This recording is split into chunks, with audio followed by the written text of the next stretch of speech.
Hello, chat. Hello, hello. Oh no. I'm sorry. I saw it. I had to show it to you guys. Chat can hear us, but hello, chat. Hello. I'm crying. We'll suck those tears up. Oh my god. We got Hi, a hi. show to put on. But Also, that's bad. it's like, oh, have a good stream. Bye, Mickey. Thank you for being here. Yes. My back is only so strong to carry this chat. That's crazy, Med. Imagine. Hello. Yes. So you guys had Wordle on the stream. That's why. But to give context, especially for you, Indy, because I didn't send it to you. So Wizards of the Coast has posted a ton, or has created an entire, and I'm saying this not lightly, an entire Final Fantasy deck. There is so much. I thought it was only going to be a few cards. I'm entirely underestimating how many cards are in this collab, right? Which, by the way, very thankful for the fact that I have looked into it, and it does seem like the Final Fantasy team with Square Enix is, one, the people who made all the cards, but also two, are the ones who ensure that there's not going to be any AI being touched with it. So there is good confirmation that there will not be any AI being like messed with it. So if you do want to get the cards, be my guest. At that point, like, you know, it's fine, because even if Magic the Gathering is getting the money for it, I mean, like, there's so much you could do. There's only so much you could realistically do with that. Yeah. Right? But at the very least, you know that it's not AI full. So, you know, thumbs up. There is so many cards, and I sent Oro specifically a card that is a spoiler for you, Indy, for Final Fantasy, but it is man, if my chat knows me for Final Fantasy, you'll know exactly the card I'm talking about. It's an item card. It's not a person card, or it's not like a player card. It's an artifact card, and let's just say it's a shot through the heart.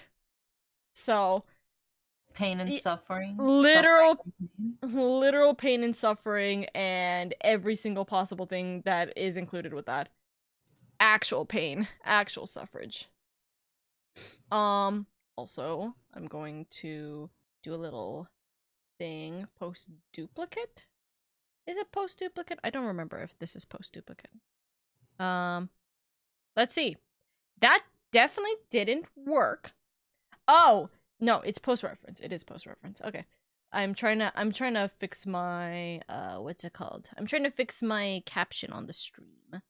So, how are you lovelies doing? It's been a week. It has, in fact, been a week. It has, in fact, and been it is a week. yet again another week. We're having a fun time here. We really are. Time continues to march forward, whether or not we want it to. Yeah. What's the thumbnail on my Crash Out Girl Boss You Deserve It play? It's time for another week, but I'm not prepared. But I will do it. I mean, real. That is a real statement. We're surviving another week, and it's halfway through the month. It is halfway through May, by the way. That's insane. We're halfway through the 5th month of the. We're halfway through the 5th month of of the year. Kind of insane, kind of quirky, you know. Hold on. I'm just trying to figure out. Persist, but so do I. Real. Real. You know what? We'll put chat right above my head. I think chat being above my head is kind of funny. We'll put chat be a little small above my head though. But yeah. Did you post on Blue Sky, by the way? Yes, I did. On Tweeter? I need to hop back on Blue Sky. You know what I realized? I did not get you guys' proper ads. I just copied the one on Twitter.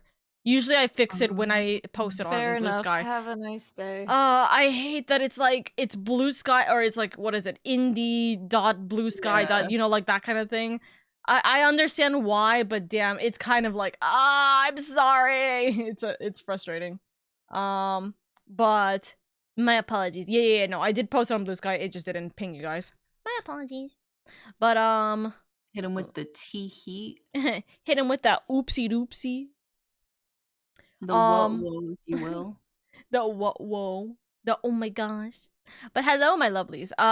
Is that the Aura Oriel and Indie Dairy, the hit VTubers featured on LadyOka's channel? I can't believe you put a space between Lady and Oka. Like, the wrong to have the space there. Because it's like incorrect. You put their full correct names and then you hit me with the yeah, we're just not gonna write your name correctly. Listen, story of my life though. Listen, it's okay, Freeman. We'll gang up against you in Mario Party. We eventually. do need to do. I know that Freeman has been on hiatus, so I know that you're returning this. I know that you're returning this week, Freeman. So maybe next Wednesday. I also do want to play Monster Prom with you guys at some point. Yeah, oh my god, I have Monster Prom for Monster Con, so yes, that's we what should. That's what you're talking about the clown eggs about. Okay. Yeah, that's what I was explaining with clown eggs. I pay attention. We love Indie. Your boy is back because the shoulder is back in place. That's so good. Wait, so it's a lot better than Freeman? It's a lot better than? Dude, that's good. I'm glad. Like, man, every time you've been talking about your back pain, I've been like, oh, I'm so sorry. How do you lose a shoulder? You forget to cherish it. real. Oh my god. Wait, where is the... It's top bar here? There we go. Yeah, the shoulder pain is just gone. That's so good. Oh, thank god. That is good, yeah. Yay. Dude, shoulder pain is probably like one of the worst pains you could fucking have. Oh my god, dude, my shoulders are so fucking tense. It's so funny. So whenever I go to like the barber to get like my hair cut, right? Because I just get my hair cut really short, so I just go to the barber. Yeah. They offer like a massage gun on like your shoulders too. Right? And whenever they did the massage gun on my shoulders, the person who was doing it was like, Jesus fucking Christ, it's like a rock. You do not want to meet me. That's so real. Want to meet me. Like they were like, I don't think I've ever met anybody with shoulders as fucking stiff as yours. It's like a fucking rock. I'm like, I'm sorry. You're this is why I get the massage gun. I need it. Dude, that's so... You know, that's so real. I can't even deny how insane that is. But it's so real. You know what sounds so good as a girly pop who is hyper flexible? When? Like, so you know, like that torture device where they like strap your arms and legs. Oh my god, and, like, they stretch you out? For Huh? me, that sounds like it was on the fucking Laffy Taffy machine. At What the fuck? Oh my god, yes. Me out, dude. I'm just like, are you guys okay? And I'm like, yes. I'm like, what the fuck is that torture device called again? I know what you're talking about, but I don't remember what it's called. Hold on. It's doing what to you guys? Like, I hate it how that's the first search that it straps like your Yeah, it straps like your arms and legs, and then as they like crank the lever, it like slowly pulls your limbs further and further apart until you eventually rip apart. Okay. That sounds appealing. That sounds lovely. As a girly pop who is hyper flexible, where it's like, you know how people can like lean back on chairs or like twist their like backs on chairs to pop it. I can't even do that. Oh. Like, I would have to like break my spine in order for it to pop. Oh. But it's like I always have like that pressure, but I can't get rid of it. I'm like, I also need like a steamroller to just roll over me, please. Pop every bone in my body, please. Please. I crave it. I'm gonna tweak this shit. We'll have. Oh my god, Oka adding a browser source. I know. Hey, yo. I know, right? I need to add a different like chat browser source because the one that I'm seeing is no bueno. So you guys got a longer one. Oh wait, I should not have deleted that. Now that I think about it, hold on. I have to re-add the browser source real quick, or that chat one, because that has a specific filter that I need to put on here. Let it be a reminder, chat. Make sure you put your make sure you decorate your shit with filters. In order to test the chat for Oka chat, can you guys go ahead and type how much you love Oka in the chat so it pops up? It's okay. For real. I want to see just a bunch of people saying that they totally wish LadyOka a happy Mother's Day yesterday, right? You know, you guys wish Oka a happy Mother's Day, right? Who just gave a sub to Germa? Let's fucking go. Dude, there's always someone who's giving a sub to like very, very specific like companies. This is the first time that this is just straight up like a person. Like it was what, Wendy's, McDonald's. Yeah. I don't remember anymore. There's so many people. We're trying to get you sponsorship. You know what? Hi, Damien. I'm always haunted by what. There's like this remix my friend showed me of Germa where he was talking about someone being put through a meat grinder and somebody's like, look, it was your dream. And I'm like, if Germa deadass reached out to me and asked me what the fuck is that person talking about, I will tell him about my meat grinder dream. That's it is crazy. Not pleasant, and it cannot be said on stream. But What's I will crazier tell him. is the first thing I picture when I think of Germa, when I hear Germa's name, is I immediately think of that clip of him daintily eating the hamburger. That's like the first thing that like comes into my brain when I think of Germa, is that clip of him just daintily eating the hamburger.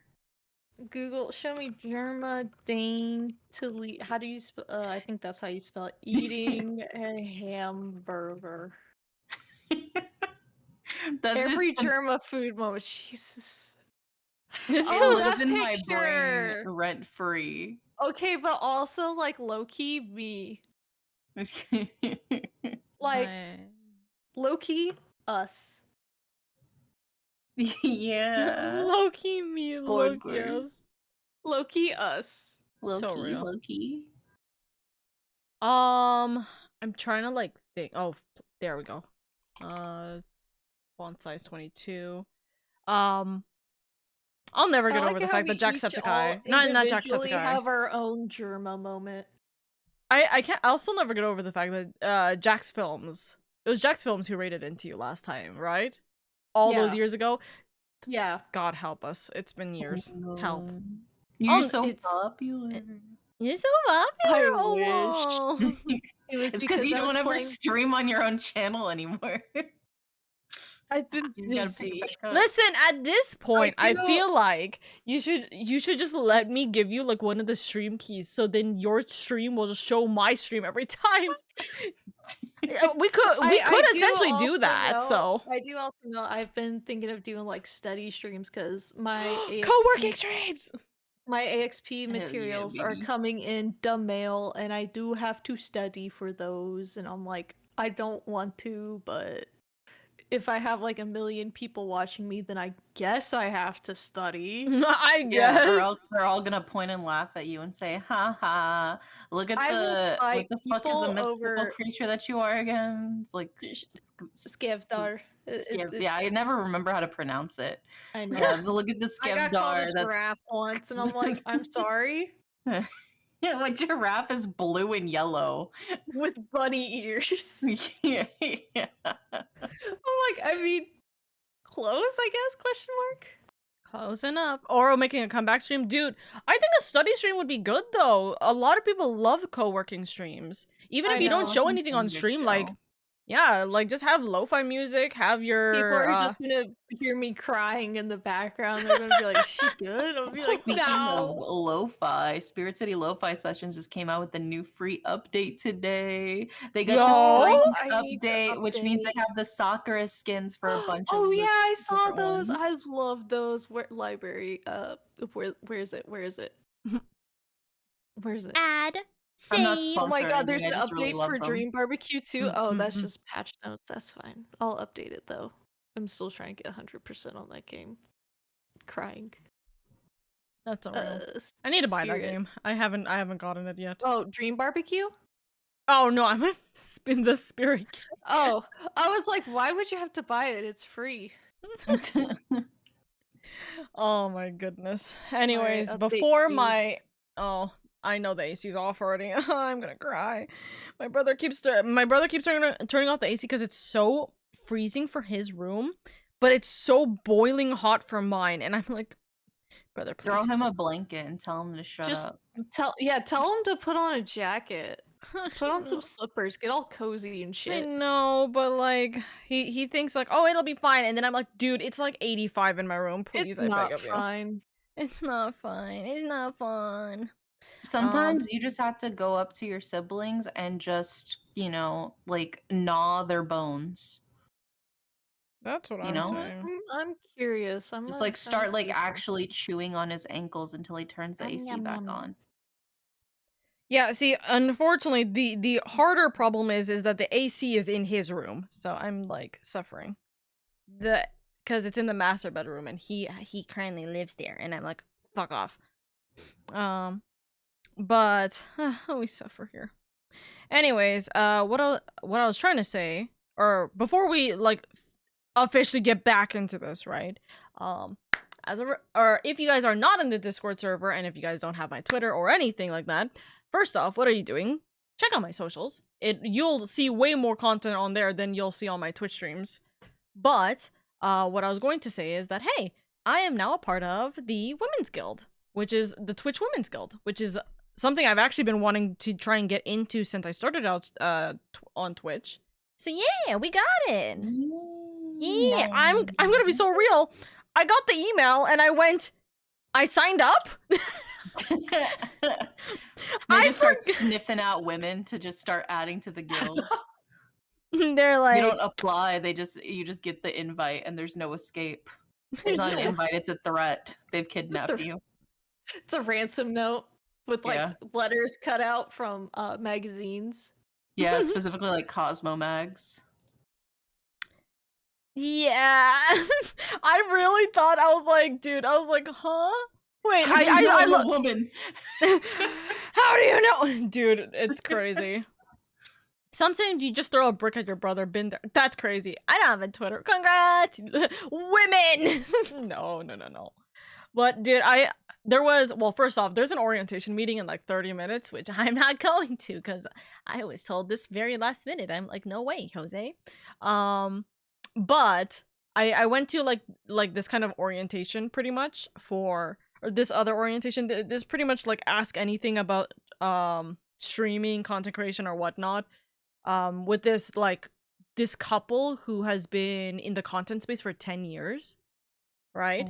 And like hearing so much of it is incredible. I'm not gonna I can't really talk about it on stream or off stream really, but it's just so interesting to hear about how like the dynamic of content creation has changed so much over the last 10 years too.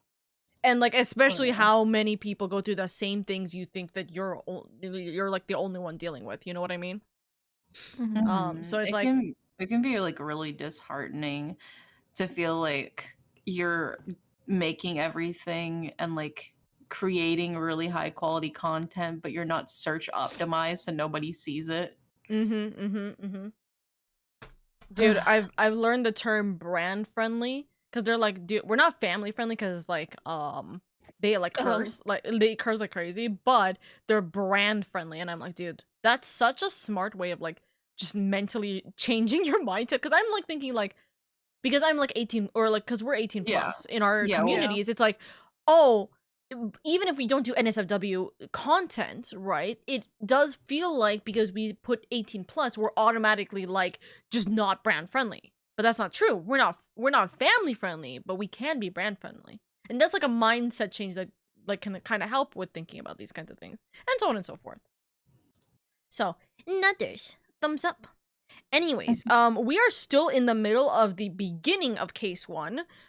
We still have the beginning and the ending of case 1, so we should probably get started on this before we deal with an ad break in 25 minutes.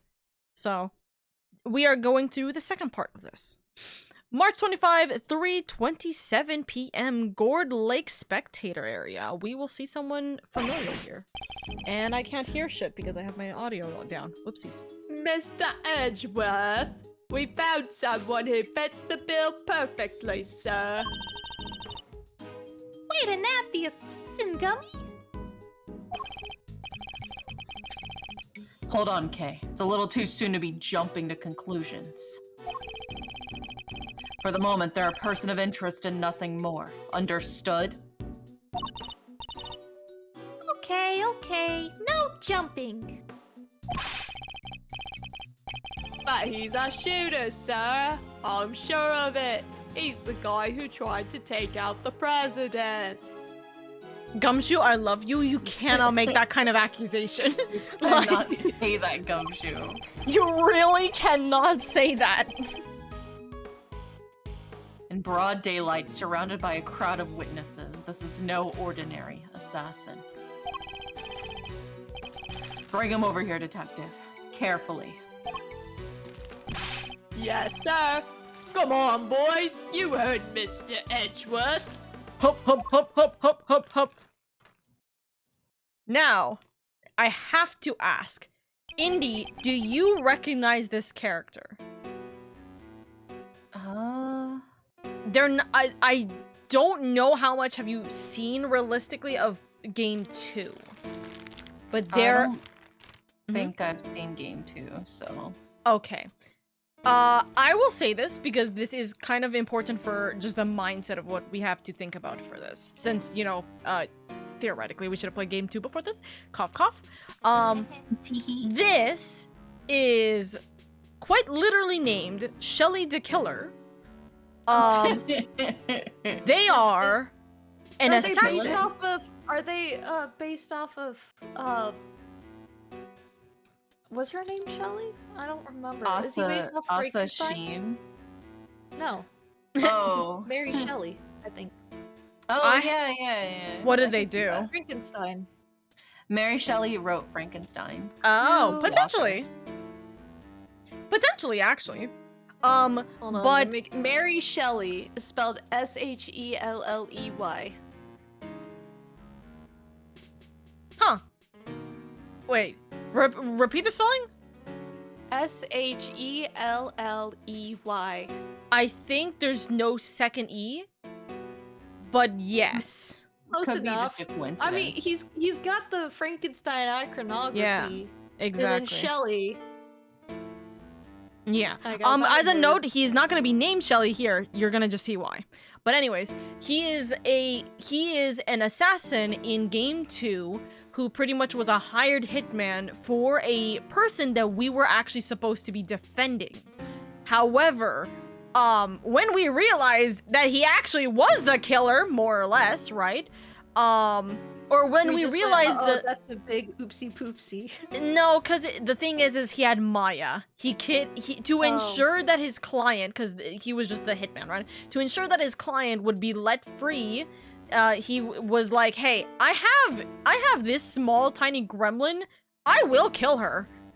Like, she's kind of kidnapped with me right now. So like, you better let her you better let him go." The way that the case kind of ends is that pretty much Phoenix tells Shelly, "Hey, yo, by the way, your client actually has evidence, like video evidence of you killing the victim." And Shelly is very much about loyalty, where it's like, "I will do this for you, but you cannot like out me. You can't." So nobody quote unquote knows what Shelly looks like, because he was talking through a walkie-talkie to Phoenix the entire time, right? So as soon as that happened, Shelly's like, "Oh, my client broke the contract. I have a new hit on my list right now." And the dude ended up going, "Send me to jail. Send me to jail. I don't care. I'm going to die. I did it. Just kill me. Just go throw me into jail." And that's how the case ends in Game 2. Okay? That's crazy. But also mood. I thought there was supposed to be no spoilers. That's for Game 2. I'm talking about Game 2. This is kind of information that they should probably have just as an understanding of where your, like, a player's mindset is supposed to be for playing this part of the game. Right? Because your instant thought, right, is, yeah, he killed her. Like, he probably got the hit, right? Probably. No, can't you see one hand is injured and the other one's holding ice cream? I know, right? Can't do it, Your Honor. Innocent. Ice cream. What a friendly-looking fella. I'm sure his ice cream is A-okay. Hi, Phantom, by the way. I hope you're doing good. Who wants to play, him? I've already got 2. Fair I'll enough. play him. Alright. No umbrella and a bandage on his left arm. I was gonna say, actually, do you want to? Because he has testimony. I don't want it. He's not gonna be like a prevalent part of like the rest of the series, but like, do you want it? Yeah, is your voice okay for it, rather? Yeah, I mean, I should be fine. I'm pretty sure the only person I'm voicing right now is Edgeworth. Right? True, yeah. Yeah. I'm the other 2. Well, pal, state your name already. Hold on, I gotta think of what This his man voice whips is out gonna the be. John Doe. John Doe, charmed, I'm sure. Yeah, that's actually, that's pretty accurate. That's perfect. John Doe, not a name you often hear in real life. That's correct. I know this man from somewhere, I'm sure of it. And you're Prosecutor Edgeworth? You know my name?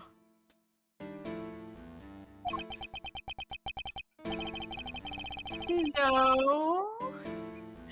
I've been following the day's developments with some interest. Oh, also the reason why Edgeworth doesn't know about him at all is because Francesca's the one that actually handled this case when it happened. So that's why he has he doesn't know this case or that case. Gotcha. Now, perhaps you care to explain why you've asked to speak with me. As you've been following our investigation, you're no doubt already aware of who we're looking for. So let me ask you, do you recognize this raincoat by any chance? Forgive me, but I'm afraid I do not. I see. Well, I believe its owner-to-be the would-be assassin we're seeking. My, well, isn't that just shocking? And the same would-be assassin happens to have an injured left arm. Just like you. All I can tell you is that I had nothing to do with this unfortunate affair. I wasn't expecting to talk so quickly. The two adversaries stare each other down, their eyes like deadly lasers. That's not her voice. Care to tell the readers what happens next? A showdown, that's what. A battle of wits. A battle of words. Wow, wait! Dare I let him explain any further what he thinks this upcoming battle will entail? Please, can we do it? Yeah, sure, let the man blather on. Yay!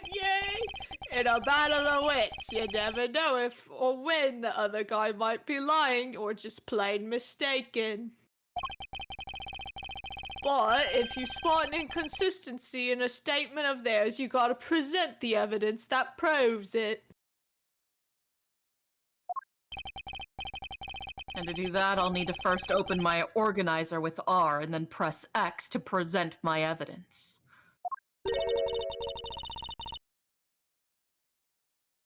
And what if there ain't any consistencies to find?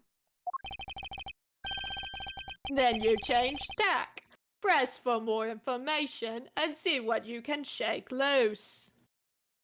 I'm gonna be so real with you. I didn't realize that they were just trying to explain how to do the fucking the testimonies.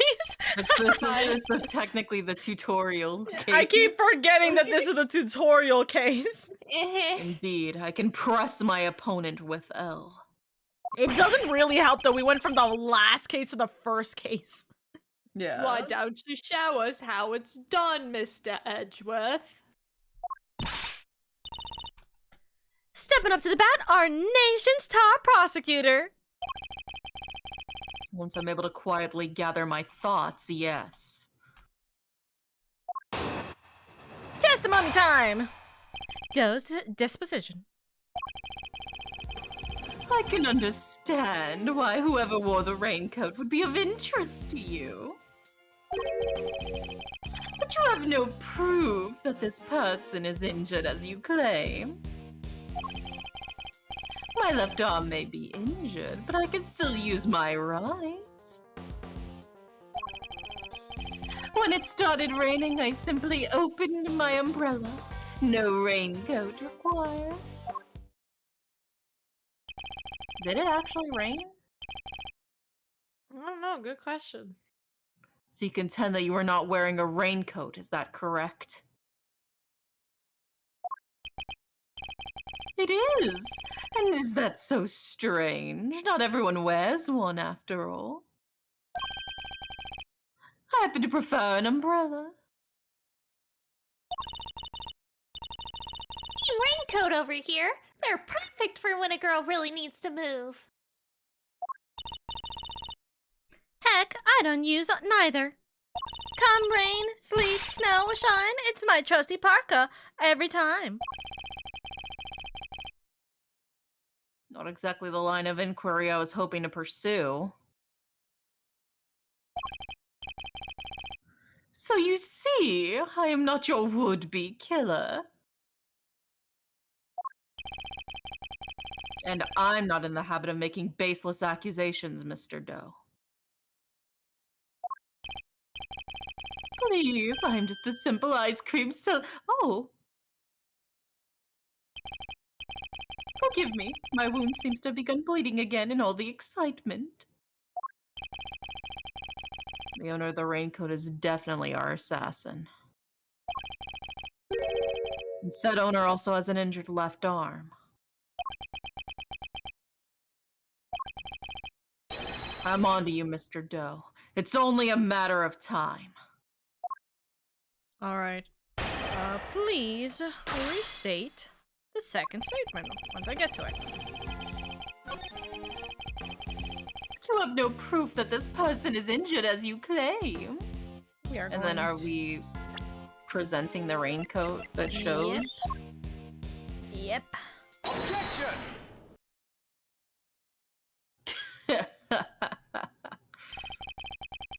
You seem like a careful man, Mr. Doe.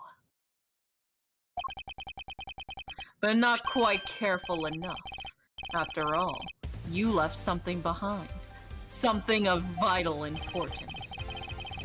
I'm afraid you must have me confused with someone else. The coat does not belong to me. Or do you claim to have some kind of proof to support your accusation? Your arm isn't troubling you too much, I hope. Your wound seems to be bleeding again. I'll survive, although I can't pretend it's not something of an inconvenience. My man's wiping the blood off and then using that same handkerchief to hold his ice cream cone. I was just thinking the same thing! I'm like, wait a second! It's like the same vibes of like whenever you like lick your own wounds, you know? Same vibe. Yeah, but also like... I mean... You guys don't ever like just start sucking on the blood whenever you accidentally nick yourself and you start bleeding? I mean, well, like, yeah, but... yeah, especially with like paper cuts, but... It's the same thing, it's the same thing. You have my deepest sympathies. That man looks like he just use his front teeth, or he would just front teeth bite an ice cream cone. Oh, I do that. He probably does. Mm-hmm. I bite my ice cream cones. Oh, yeah.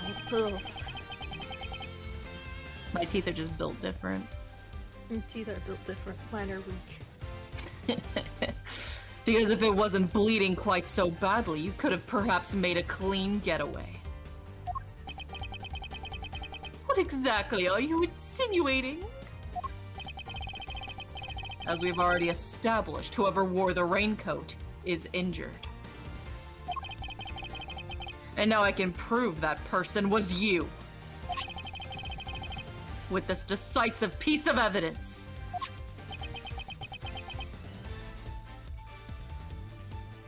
Yeah, that ice cream cone is sweating. Ice cream cone is melting. Yeah.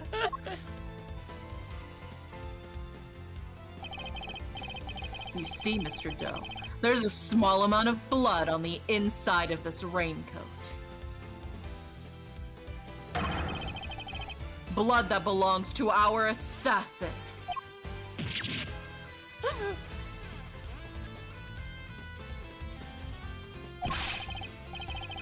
Attempted murder of a foreign lady, causing a diplomatic incident. They'll throw the book at you.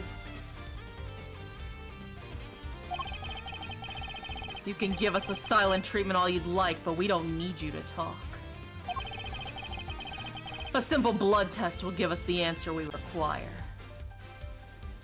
What the fuck? Why is... Sorry, I just heard... What? Why is my words on stream starting up? Good. Ew. Close! Log out! Ghost game? Ghost game? Why did it start a ghost game? God damn! I just heard the noise in my ear and I'm like, huh? Turning that shit off. This music is epic though. All it takes is for us to compare the blood on your bandages with that on the coat. And that will be that. My brain rot thought Edgeworth was going to say, all it takes is one bullet. You ain't got the nerve. Try me. No. Are you gonna kill me? Better make it count. Better make it hurt. Better kill me in one shot. This Gumshoe, please, Mr. Edgeworth, please don't tell the assassin to do this. Please, Mr. Edgeworth. No gun duels here. We already had one. But Miles Edgeworth, bloody and bruised up, would be very sexy and very hot. Okay, but we also know Edgeworth would probably never use a gun, but instead he'd bring a sword. For real. Oh yeah, just like the Steel Samurai. He uses like his perfectly crafted replica of the Steel Samurai sword. God. He's like, this one is not made out of hollow metal. This one is real. Forged to be precisely the same dimensions as the Steel Samurai. Oh my god. What are you gonna do? Shoot me? Last words before man got shot. Yeah. I was gonna say Edgeworth with a knife in his stomach, so are you gonna want this back or can I keep it? I was gonna say something. Oh, I have a sword. It was passed down from generation to generation from my family. I believe it's called the Asogi clan. Like, oh my god. It's what is it? It's Kazuma. Yeah. Yeah, it's Karuma. Karuma. We have the evidence. Why don't you make it easier on all of us and come clean? Admit that you were the one who attempted to assassinate the president of Zhengfa.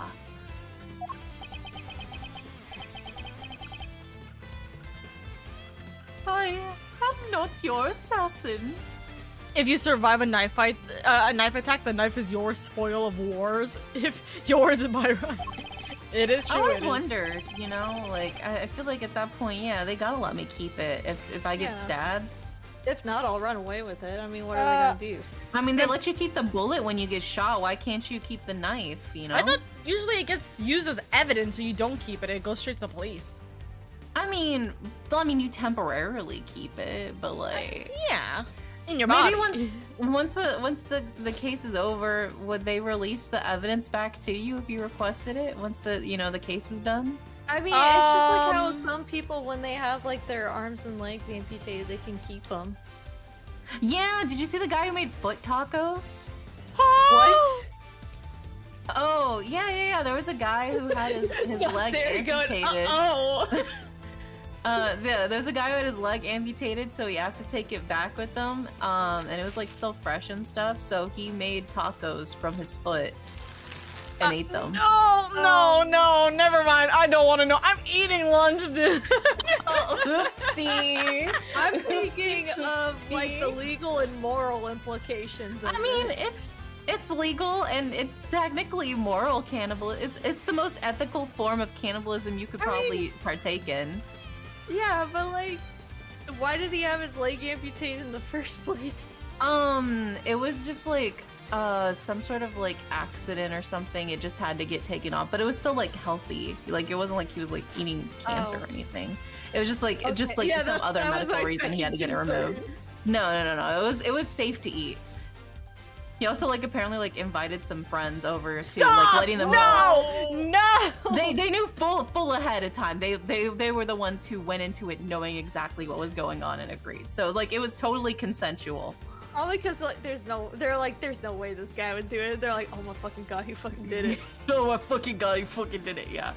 I can't believe you guys didn't know about the foot tacos guy. That's crazy. Anyways. No. I wish I was the person I was like 30 seconds ago. I'm gonna be so real with you. I'm just like, alright, stream's closing. I'm gonna brainwash myself. I'm gonna, drink some bleach. It's fine.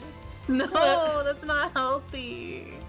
If someone asked me if I want to eat my dead leg and was serious, I'd have to seriously consider it. I don't. Why would you seriously consider it? Also, Spaceball, I think what are the odds that you'd have a form of ethical cannibalism presented in front of you?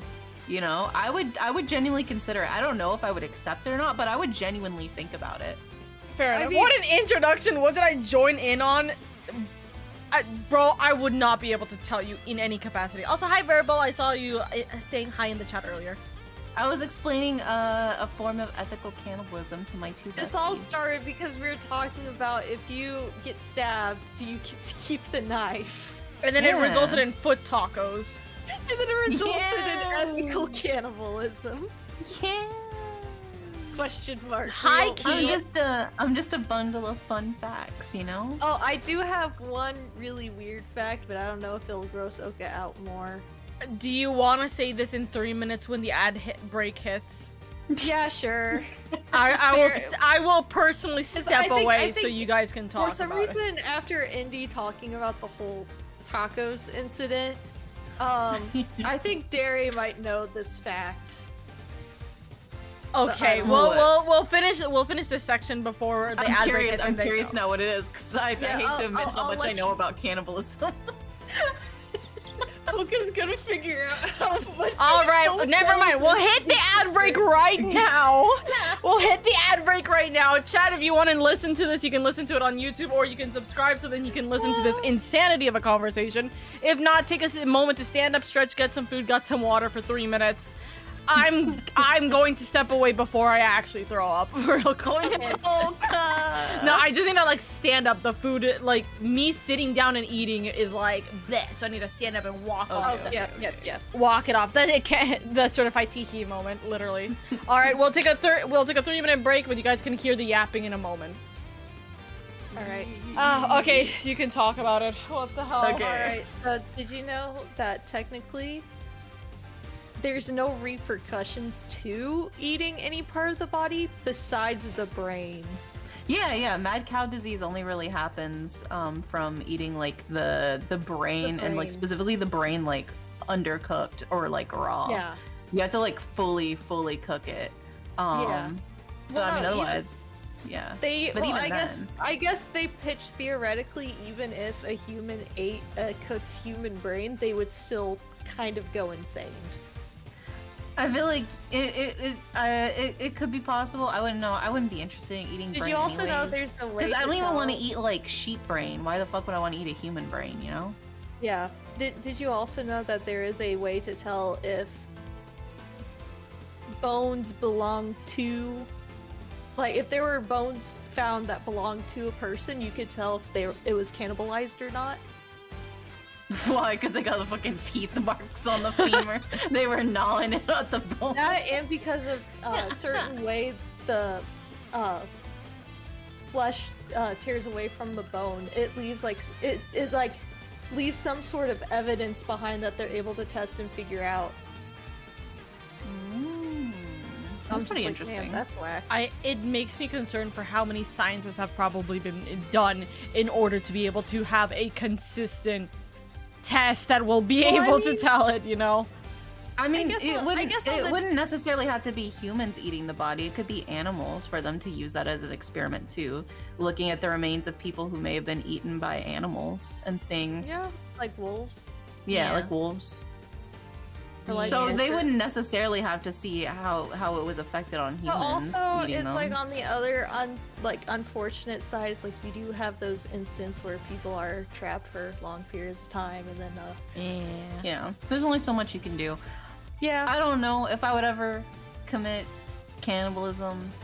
Like, I mean, obviously it would have to be ethical if I ever did. If I ever did, it would. We're not admitting to illegal acts of cannibalism on stream chat, as a note. We are not, no.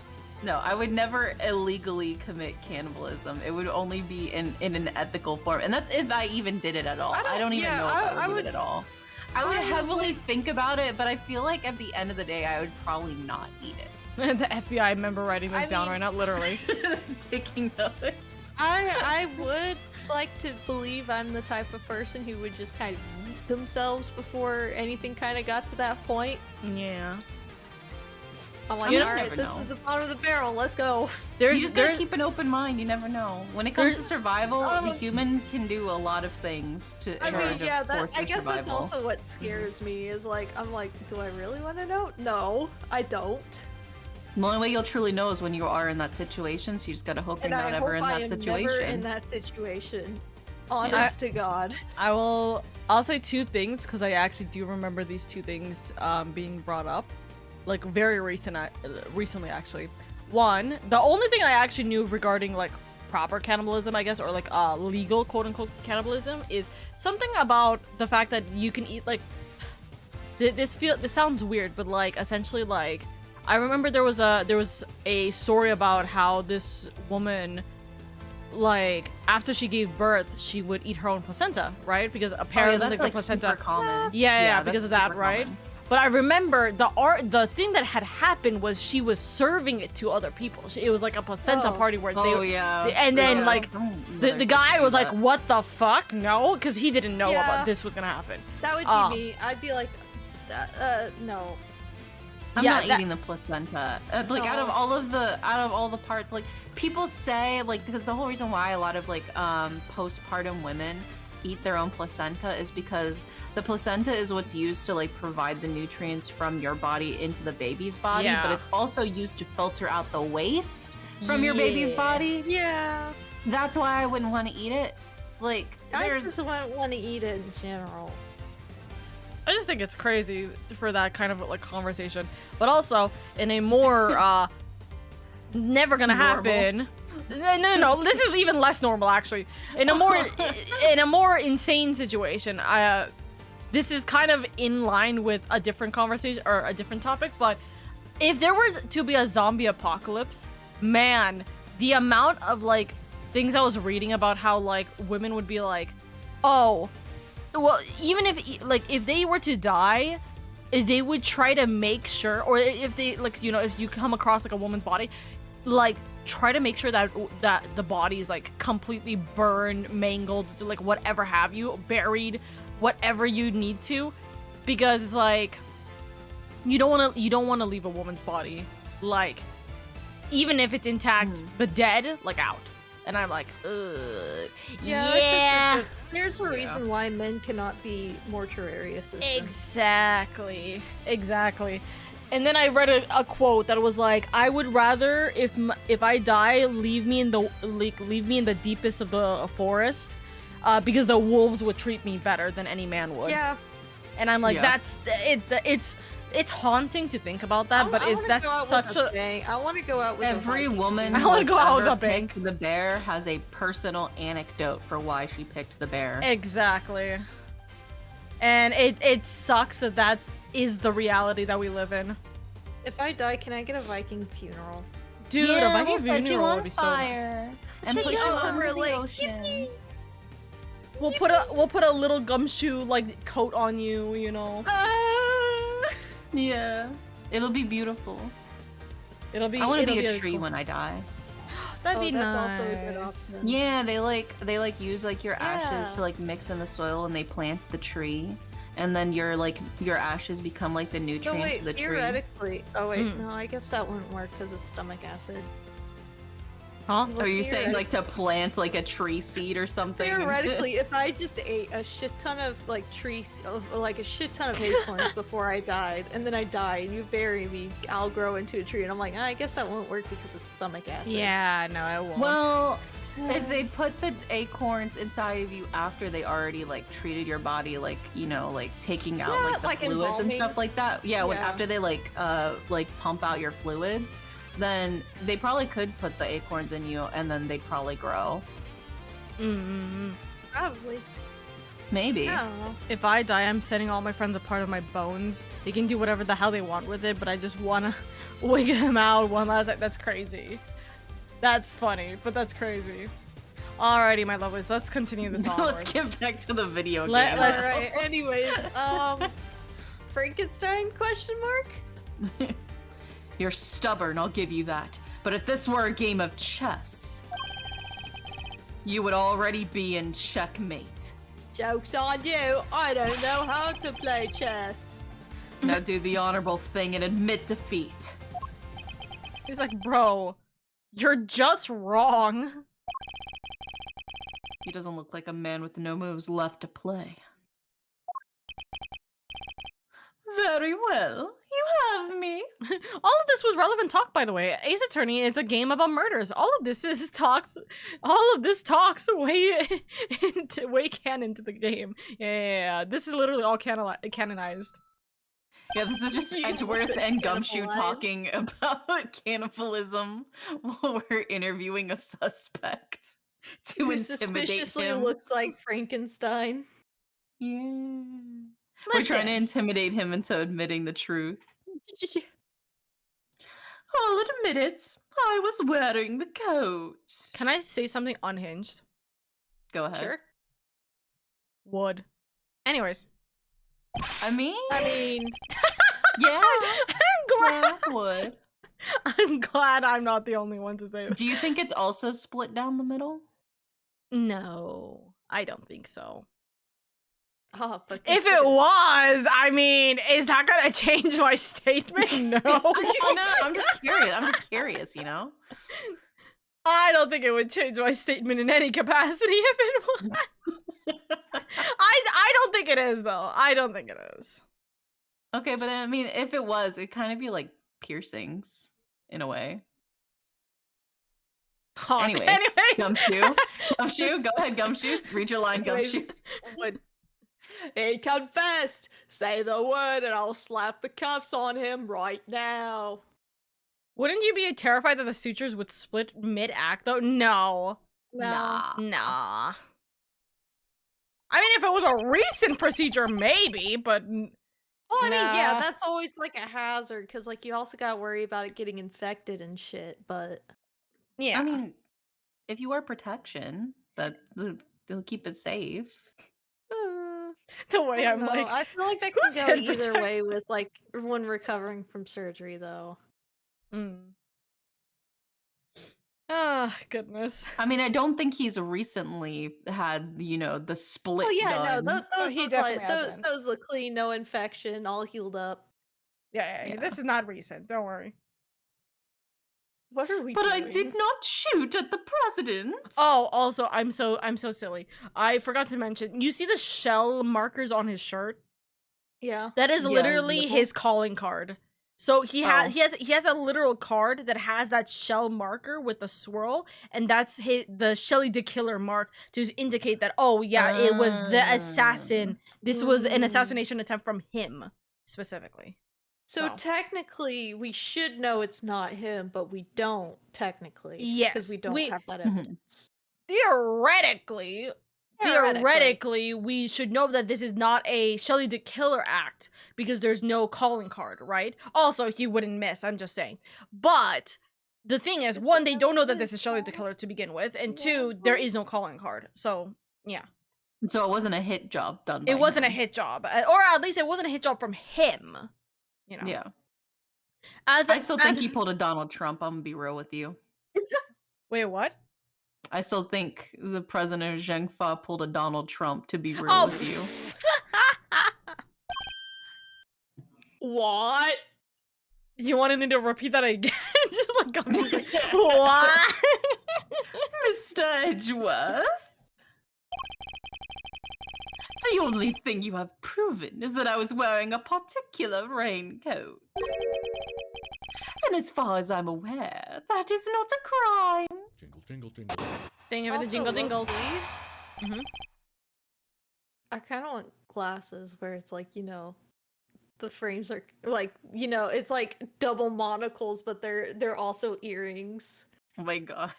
Dude, it's so sick, yeah.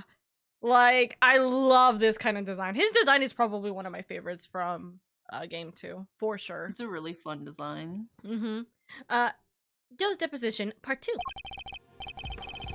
I am no assassin. I am simple ice cream seller.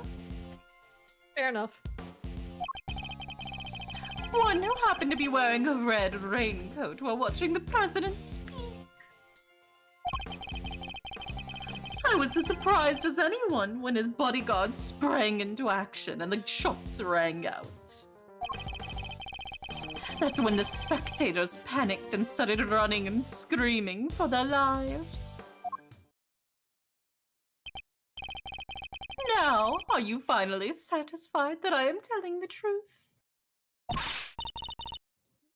As if your story stinks. Damn, I have a gun. He's not an author or anything. Like, calm down. Him just being like, I have a gun in this ice cream, you know. He just like flips a switch and the nose turns to like a gun, like a gun barrel, nozzle. And we're like, whoa. Oh my god. You don't scare me. The evidence is on our side, you know. Now, the perfect split between strawberry and vanilla in that cone is a pro technique. I can't help but think he's a real ice cream seller. I'm just saying, he is. I mean, like, yeah. Look, it's right there, plain as day. The assassin. They're wearing a red raincoat. Can I be so real with you? You could probably just drag Payne over and just make him stand right next to it to see the heights.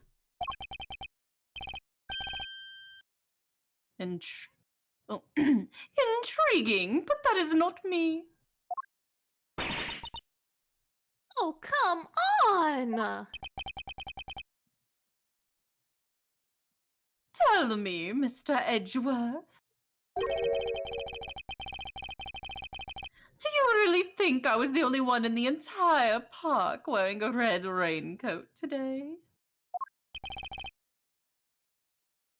I do, actually. But then, why? Why does he seem so sure of himself?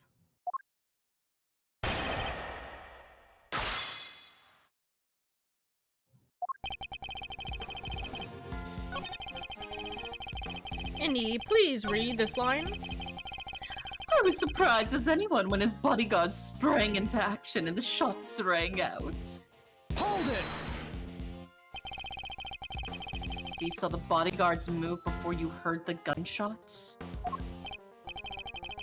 Yes. If I recall, they moved first. Oh my god, was I right? At least the one on the left did.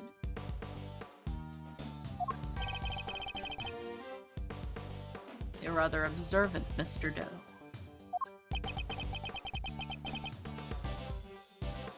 I am blessed with keen eyes.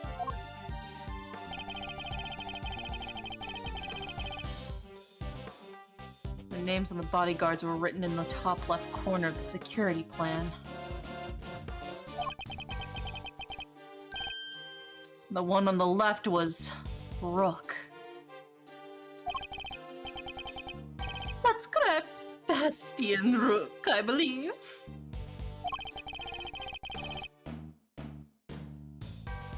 I expect he noticed the light from a laser sight.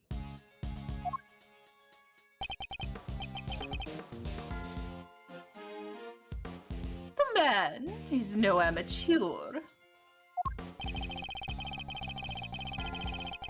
Mr. Doe knows a little too much about the business of being a bodyguard for my liking. Let's say our friend here is no amateur either. I'd like you to append what you just said to your testimony, if you don't mind.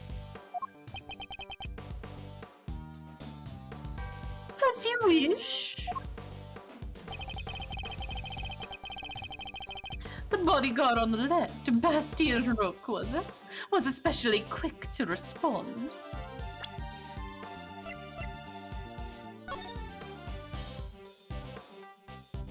Left? Oh. Objection! Wait. Hold on, let me turn. Oh yeah, no, that As is I right. suspected, you are more than what you claim to be, Mr. Doe. You overestimate me, Mr. Edgeworth. Oh, then tell me how a simple ice cream seller knows one of the presidential bodyguard's names. Yeah, he knows. What? You jest, surely? You were the one who spoke the names aloud. No, we didn't. You did. Good night, was it? But you said the first name. Yeah. We only know those names thanks to the security plan. But look closely. Only their surnames appear. Oh! Good. Yet we all clearly heard you say the name Bastien Rook. How'd you come to possess such information? Information we ourselves didn't have.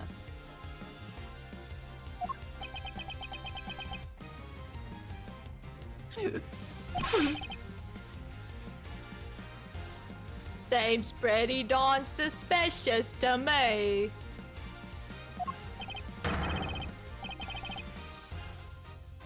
Well, how did you know? Explain yourself. It was merely a slip of the tongue. Another lie! He is the assassin, just like we said!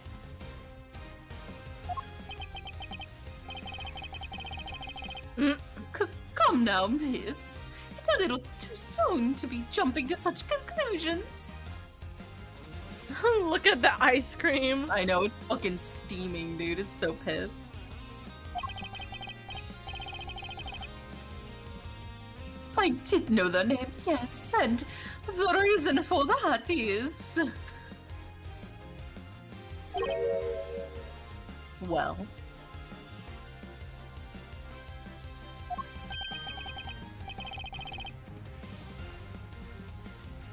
I know Mr. Rook. He and I are acquainted.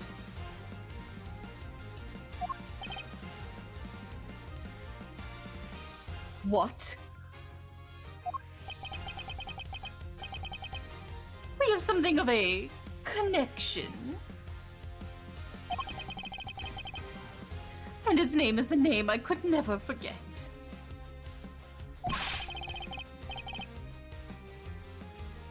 You think we're stupid, pal? Stop lying. I am not lying. I am, as I have always been, a simple ice cream seller. An acquaintance of Bastien Rook, yes. Objection! And I suppose Mr. Rook will confirm that. It should be easy enough for him to remember his good friend, the slippery ice cream seller, correct? Please, you're more than welcome to ask him, although I think that might be difficult right now. I would imagine he's rather busy ensuring the president's safety. But suppose you were able to speak with him and he does deny that he and I are acquainted.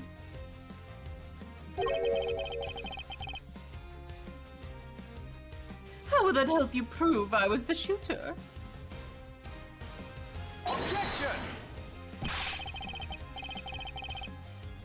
If you weren't the shooter, why take off your raincoat? Because it was no longer raining. In fact, it had grown quite warm. Better to let my wound breathe, no? Or would you have rather I had let it fester? Ugh.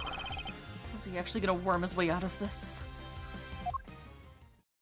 I mean, what exactly is his wound? Never know. Oh shit, this is also me. What are you waiting for, Mr. Edgeworth? Hurry up and arrest the man! There's literally been an audience this entire time they've been talking. He's clearly guilty. If I were you, he'd be in jail already. Can we just, like, believe that it was Payne so then we can just send Payne to jail? Please. You might be willing to arrest a man without sufficient proof, but I am not. Oh, come on, Mr. Edgeworth. There's got to be something you can do.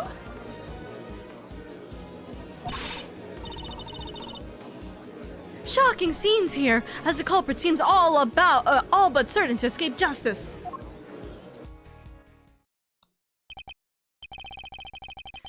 Oh, it seems the court of public opinion has spoken. Very well. As I would clearly be viewed with suspicion no matter what I say, I might as well share what I know. What you know? What's his angle here? I saw them. I saw another person with a red hood.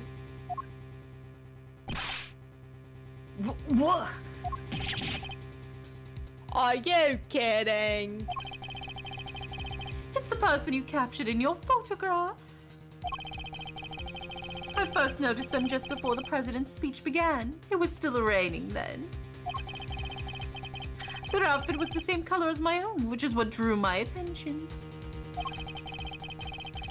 As did the laser beam that was directly aimed at the president's head. He's claiming there was another red-hooded person? Preposterous! I knew that if anyone saw me dressed similarly to this individual, I could fall under suspicion myself. And so naturally, I removed my raincoat. Objection! Not only did you see the assassin, but they were wearing the exact same thing as you? Huh, how very convenient. I thought you might find it far-fetched, hence my not mentioning it until now. I know you law enforcement people are very skeptical types. You would have never believed me. Especially not if I had said that the shooter was standing right next to a certain prosecutor. Well, I know you don't mean me. I wasn't even summoned until after the shooting. No, not you, Mr. Edgeworth. Your colleague over there.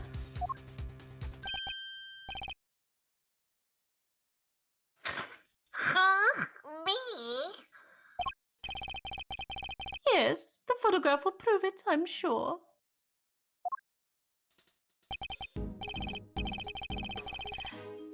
You see, right there, in front of the person with the red hood.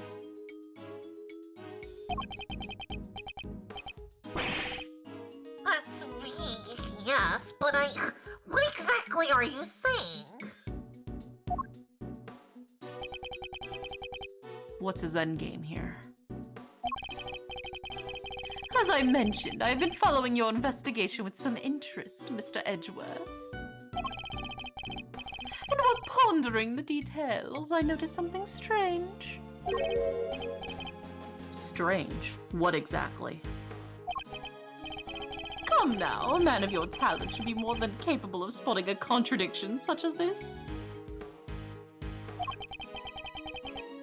I'm afraid I don't follow.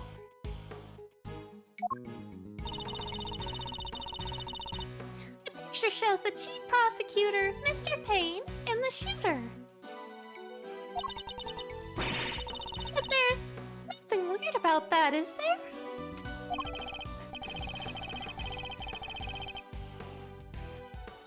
Think carefully. Picture was taken right at the middle of the president's speech. Actually, where's... what's her name? Yeehaw girl. Lloyd? Yeah, where's Lloyd? Also, why does Payne have his hand up? Well, he's probably like He's whispering. talking yeah. to the other person. Because Lloyd, she had her tape recorder going at the time, whenever the whole thing was happening, and she caught the conversation of the two guys talking while she was announcing, so she was right next to them. Is it her in the red hood? Is it Lloyd?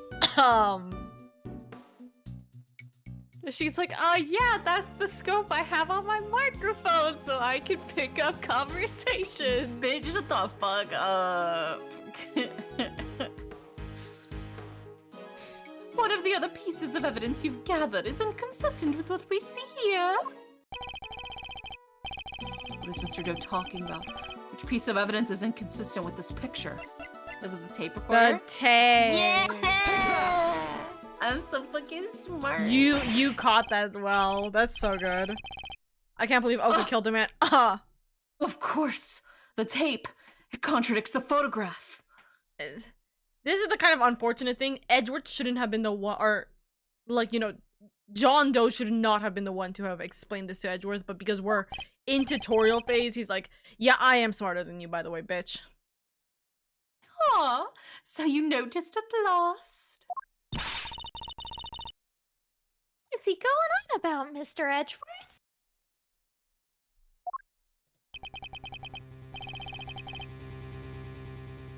Someone's missing. Someone who should be here. Who?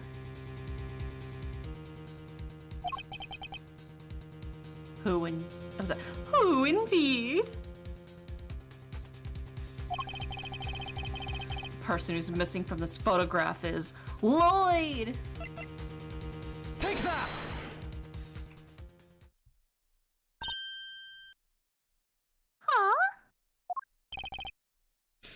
Miss Lloyd. I killed no man!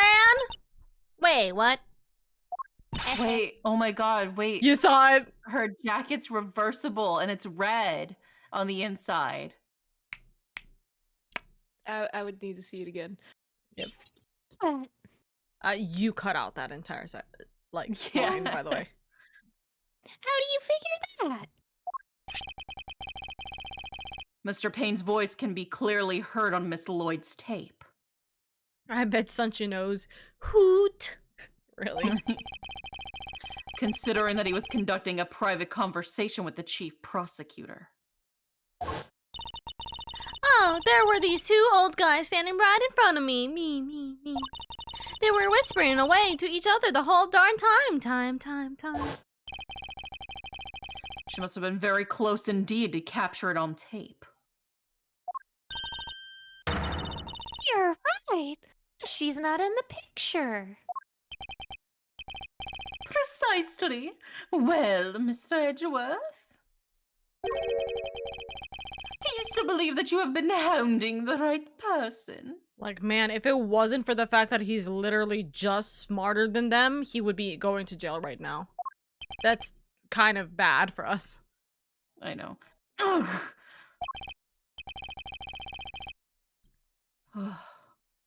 Miss Lloyd, would you mind answering a few questions? Whoa! Y'all are fixing to put me under the microscope now? Yeah. You can see the red peeking out. Yeah.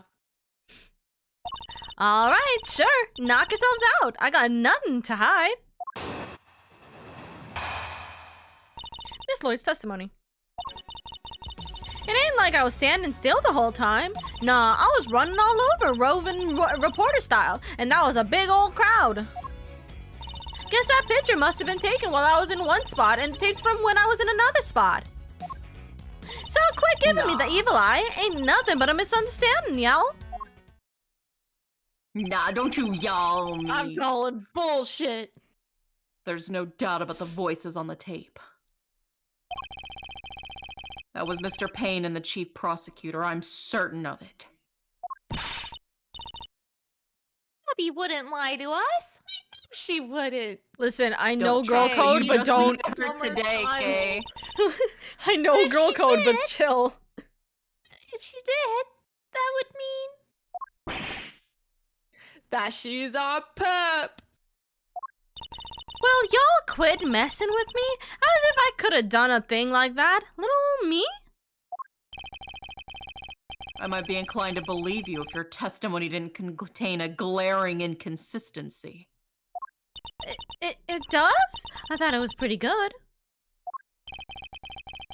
Seems I have no choice but to present her with the evidence and expose the contradiction. Well, there goes my testimony.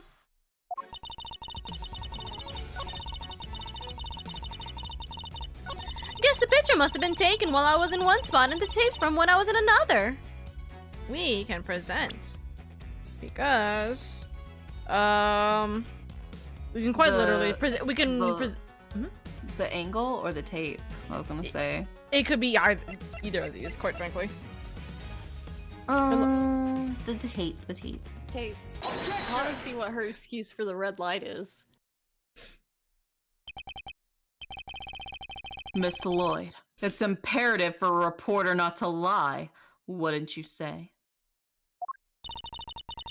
You're dinged right it is, and I don't lie! And yet, the photograph and the recording were definitely taken at the same time. What? You can't prove that! Oh, but I can. The evidence is right here in these pictures. This one in particular shows something that lines up precisely with when you were making your recording.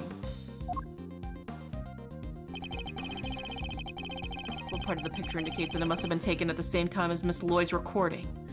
The fact that they're two talking to each other? No, this is something that we haven't like really discussed too much because this happened like last week. But the recording also contains him talking about him raising his hand. Oh, it was in the like she recorded them saying, "Oh, now the president's raising his hand," or something like that. Take that. Yeah, I've heard more about that detail. I'm back, team. What are we looking for? Is that the Grim Reaper? Hi, Freeman. Grim Reaper. Speaking of which, speaking of Persona, by the way, Persona 5. Wait, was it Persona 5? Phantom Thieves X is officially confirmed to be coming out this summer, which is I don't know. Okay, I'm unbelievably so confused about what the purpose of Phantom Thieves X is. Is it just a brand new story that revolves in the same world as Persona 5? Someone in chat tell me, by the way. I still need to play Persona 5. Dude, I do too. I have it, but played any. If I played 3 and it was so good. You need to play 3, Oro. Like, don't bother buying the DLC. Just play the main game. It's worth it. Your heart will like soar. It's so good. Persona 5 is great. I'm just debating whether or not I want to wait for Persona 4 because I'm like 99% certain in the next couple of months there's going to be an announcement of a new Persona 4 game. Yeah, a new Persona 4 remake. So because it's the oldest one out of the 3. Now it is because now that Persona 3 got its remake, now Persona 4 is. But someone said that there is a copyright right now regarding Persona 4. There was a brand new like copyright that was claimed for Persona 4. Hey, like a new name or something. I'm just saying that's how everybody starts suspecting Tomodachi Life was coming out. Also true. The trademark was renewed. Also true. Persona 4 Reshuffle is going to be announced. Yeah, I fully believe it, but I'm debating, do I want to play Persona 4 then, or do I want to play Persona 5 because I already know what Persona 5 is. And you don't have to play it in order. I'm just debating, do I want to play it in order? But then Persona 4, even if it gets announced, it's not going to show up for like another year. So that's kind of also like, I'm like, do I want to wait for Persona 5 that long? I mean, because apparently Persona 5 is like really, really long. It is. So it might be best to just go ahead and play Persona 5. So by the time you finish, it's probably when Persona 4 actually comes out. Real. You know how, Indy, you know how like Persona 3 Reload was pretty much a full school year? It was a full year. Persona, if we're talking with the DLC, which is the reload part of it, right? Wait, not reload. Persona 5. Is it? Golden? No. Golden is 4. Royal. Or Royal, yes. Or Royal adds an entire half a semester. So it's instead of it being 2 like half semesters, it's 3 half semesters. So it's a year and a half. So that's how long it is. And yes, it is very long. I do know the game though, so it's not something new to me. Yeah, I know a little bit about the game. I just haven't played it myself. Exactly. So I'm kind of like, we'll see. Maybe once we finish Ace Attorney, you and me both will just do Persona. Yeah. That'll be fun. We'll play through it. We'll play through it. I believe it. See here, the president has his fist raised. And what about it? Would you be so kind as to play us the tape again? It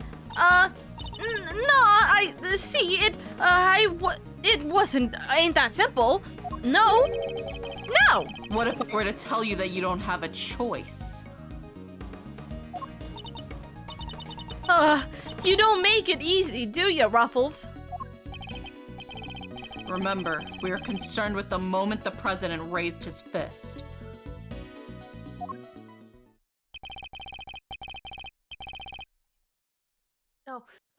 No criminal organization, no matter how big, is above the law. Laura, how good's your Trump impression? Oh my god, you... Should I? Do it! I will do it. I'll do it for one line. Okay, yeah, do it for one line. The president thrusts his fist into the air as the excitement reaches fever pitch. Oh. There. That's the moment right there. I just have to save it for whenever the next time his line pops up. Correct. We've now confirmed it occurred in the recording. Which means... Oh, I like to think that you both just said it at the same time. Yeah. Both of our brain cells are connecting. He should be in the picture too. And she is. Right there for all to see. For Miss Lloyd is in fact the person with the red hood. What? Ow! So you're our shooter, huh? Maybe she's just off screen. No, it would not be that she's off screen because in the same recording, the audio of the 2 guys that were literally right in front of the red hood person talking. She captured their talking, yeah. And then at the same time, the president raised his his fist up in the air. So it's like there's no way she was just randomly gone during that same statement, you know? How did I forget that? No, it's all good. Oh. Wait, did you say that line, by the way, Oro? I don't know. So you're a shooter, huh? No. I don't even own a jacket like that. Nuh-uh. That's right. From everything we know, the owner of the red raincoat is... Neither of them? John Doe. Or... Because the actual is this red like raincoat, a rhetorical question? The actual red raincoat belongs to John Doe. Yes. But we know that the reversible jacket is red on the inside that Tabloid's wearing. Yeah. That's yes. So we know that the red raincoat, the owner of that is John Doe. That's not her raincoat because she has it still on. Yeah. We've already proven that the raincoat belongs to Mr. Doe. You, Miss Lloyd, were wearing something else. Something that also happened to have a red hood. So there were 2 people with red hoods all along. Indeed. Mr. Doe's last statement was true. Yeah, Jason Todd's here. Hey, but we only found 1 raincoat. Where's the other one? Our ice cream seller never mentioned a raincoat. Only a red hood. So tell us about your jacket again, Miss Lloyd.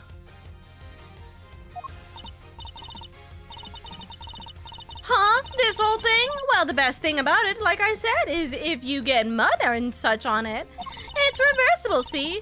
So you just turn it inside out and... I know that didn't pick up. No, I heard it. Oh, good. Let's go. Just as I thought.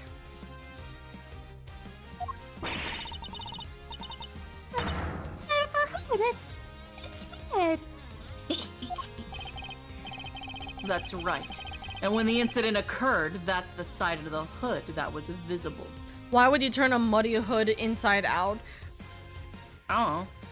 'Cause she's dumb. To hide that it's blood! Dun, dun, dun. Oh my god. What's going on here? What were you really up to, huh, pal? Well, wait! I've never even worn it that way around. Perhaps if you would also allow us to examine it, we could confirm that for ourselves. And y'all are gonna confirm that? How exactly? It was raining right up until the president's speech, correct? That much must have been established already. That's where the rain comes from, by the way. Gotcha. And as you said yourself,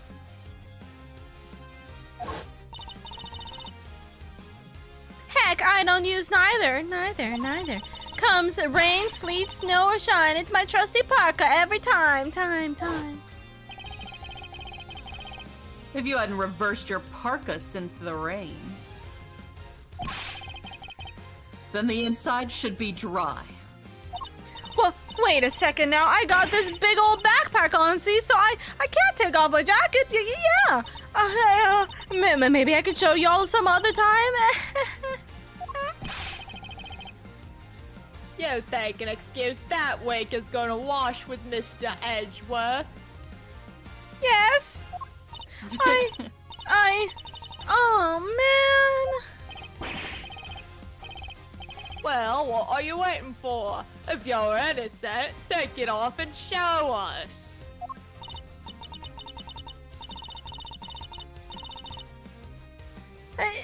It wasn't me, I swear. I never shot the dang president. I could never. If that's true, Miss Lloyd, then your best option is to cooperate and tell us the truth. Is there a particular reason why you chose to wear a parka with a red hood here today? I'm sorry, Ruffles. There's something I never told you. Something I couldn't. But I'll come clean, I promise. Just go easy on me now, y'all hear?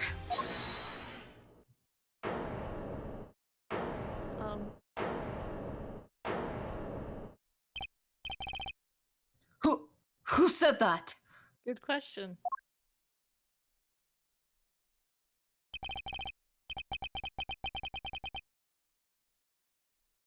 Hold on.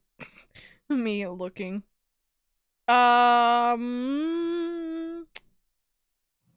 Oro, I'm giving you this one. Oh no. A new character. Okay. Voice this however way you want. Male or female? Male. Fuck. I'm putting you on the spot, I'm sorry.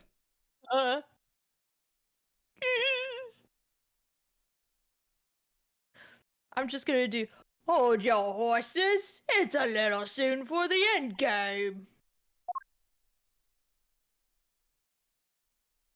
Oh boy. Oh my god, is Derry gonna be the other one? Oh my god, are we gonna be a team? Oh my god. Oh my god. That goes for you too, Mr. Prosecutor. You lost this one the moment you made your opening move. That's one of the men from Kay's photograph. Look at this photograph. Every time it makes me laugh. Guess I'd better introduce myself. Oh, damn. Brother, stop swinging that shit around like- Oh, damn. Oh my god. Oh my god. He's like Snake. Or, no, Ocelot. Yeah, from Metal Gear.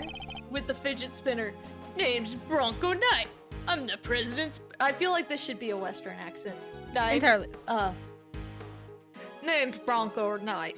I'm the president's personal bodyguard. And second in command of his security detail.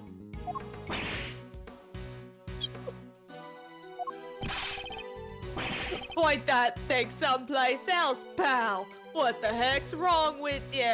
Love Gumshoe being protective. Sorry, can't help myself. It's just too much fun being this good. Brother's hand is on the trigger and just like Talk swing. about awful trigger safety. Literally. For real. No wonder he has a fucking brace on his neck. You're not a member of law enforcement, so how'd you get a gun? Why does he have an emote on his chest? Stop. This old girl's on loan from Zhang Fa, temporarily issued to us presidential bodyguards. Anyway, never mind that. I got 2 tidbits of news for you. You want the good or the bad first? Choice is yours.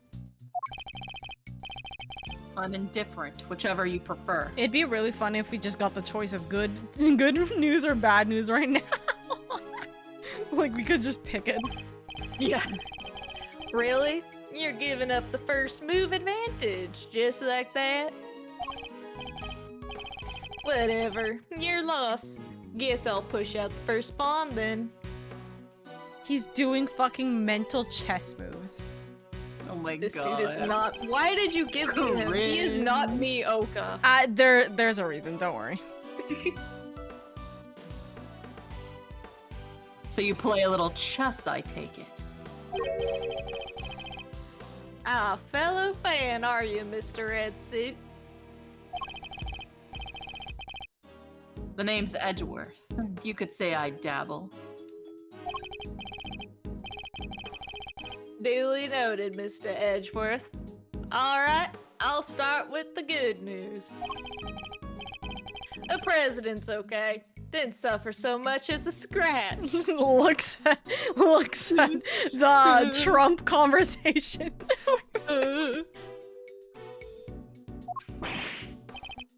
Hey, Dad, that's a relief.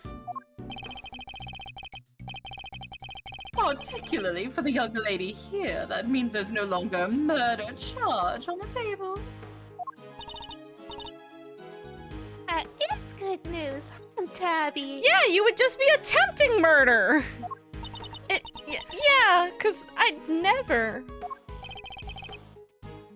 Now for the bad news. The only reason the president's alive is because we bodyguards did our job.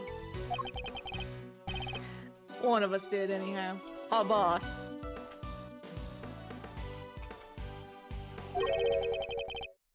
Put himself in the line of fire. You're referring to your colleague, Mr. Rook? Yeah, it's game over for him. So when you said, God, he's fucking dead. So Oh, when you fucking dead. when you said, "Oh my God, me and Diddy get to be a team," I was just coughing in the background, like, Oh my god, you killed me, Oro. I didn't mean to. No way. Looks like there's only one real team around here, and that's me and Edgeworth. Rook is dead. A genuine loss. So, you're saying that Tabby... Yeah, your friend here killed my colleague, my brother in arms. Aw, heck no! I didn't do it! I didn't kill anybody! I could never! Holy shit. I'd Oh shut my your God. mouth. I'd shut my mouth if I were you. He doesn't look Murderer. like a good guy. I don't trust him. I mean, he's a bodyguard.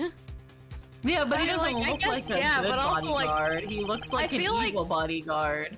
I feel like he received some sort of training, not to just, you know, somebody's like, I didn't kill her. He just points a gun at you and he's like, listen, would you be sane if your best friend died? I would go about it logically, first of all. First of all, I'd still be you're happy. Crying. Don't worry. I'd still be in the plane crying, first of all. Second of all, approach it logically. Yeah. Sure, we did what we had to. Sacrificed one of our pieces to protect the king. But to lose someone like him during a castling, it's a real shame. Castling? What's that even mean? It's a chess term.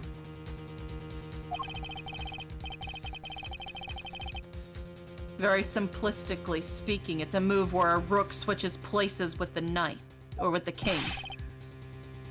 Then why didn't he just say so?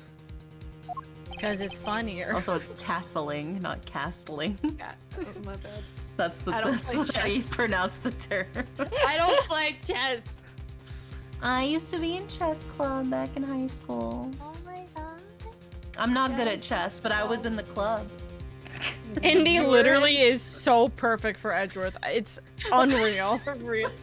There is like, I don't play chess on the regular, but I was in chess club, so I know a little bit about it. I'm like, I'm playing dumbass number 1 over here and guy who knows chess. I don't know. I mean, I just told you I'm not good at it. I know how to play it, probably but better than I am. Mr. Knight, was it?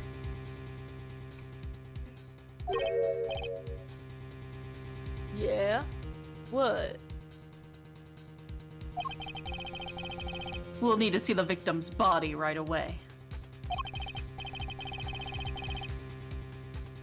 And if possible, I'd like to ask the president a few questions. Sorry. No can do. And why not?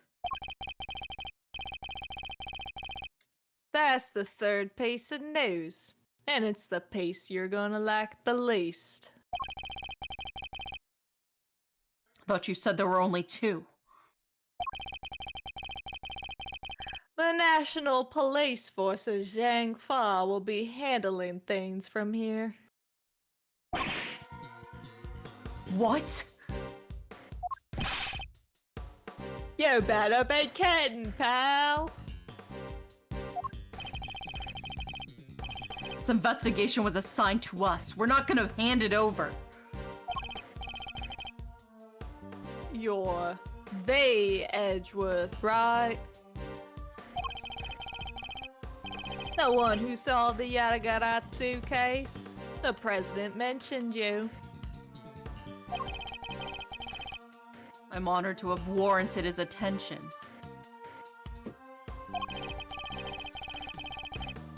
Makes sense that the chief prosecutor would assign this one to you.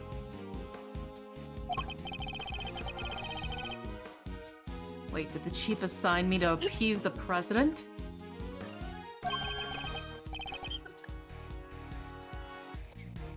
Don't die, Oro. Oro? Please don't. Oro, no!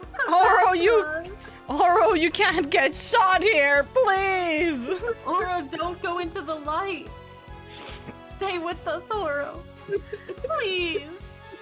Don't die! That's not healthy for you! The water tried to assassinate me. Would you like Would you like a break? No, I'm good. I'm good now. I'm good. Okay. We're good. Oro just choked on her water. You can lead a horse to water, but you can't make it drink. At least not without it fucking up, apparently. But that was a mistake. A big one. Now I'm dying! What the fuck?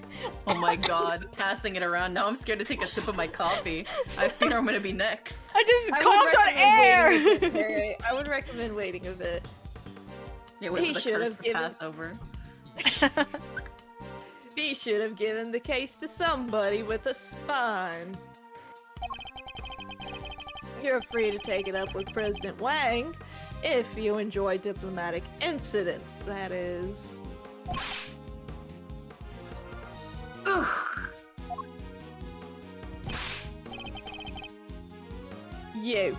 You're coming with me. Rip Gumshoe done in by a bottle of water. Bottle of water. Bottle of water. We'll continue this on the presidential plane. No! I never did none, I swear!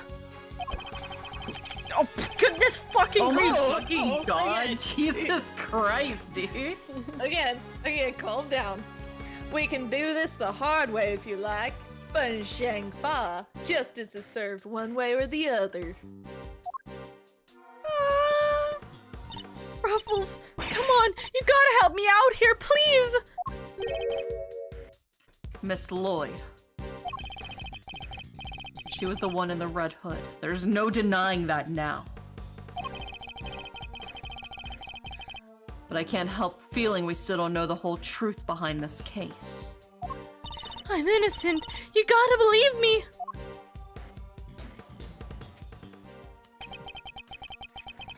Can I really let this happen? Is this really how it ends?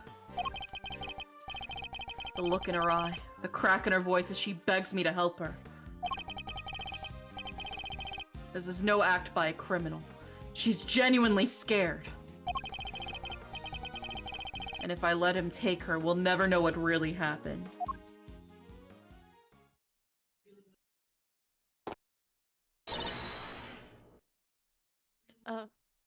Oro, I think you. Which one? Yellow guy. Yellow Gun guy. Gun guy. Oh, Ache. Also, what do you think happens here? Just give me a wild guess. Anything. I got no fucking clue. Honestly, I think got somebody gets the gun out of his hands because he should not be trusted. It's either that or the other guy's all of a sudden up and walking around. He's like, "Hey, bro, what's up?" I'm alive, Chief. Don't know what the fuck you're talking about. Saw, dude. What? Aw. What the? Get your filthy hands Is it off dough? Yes! Let's go! Boy! Quiet now. Is that really any way to greet me?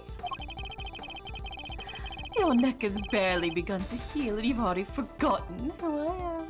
What? I'm disappointed. This is kind of kinky. Are you still lovers? Oh my god. They hate each other, but Oh they my god, also is this why you wanted me to voice him? Yeah, this is the reason I wanted you to voice it. So you guys can have your lovers moment here. Oh my god. What? It's you. Alright, Oro, we have to make this the most homoerotic possible, alright? Alright, I want us both going all in. I'll try my best. Oh, so you do remember? Stop! Okay.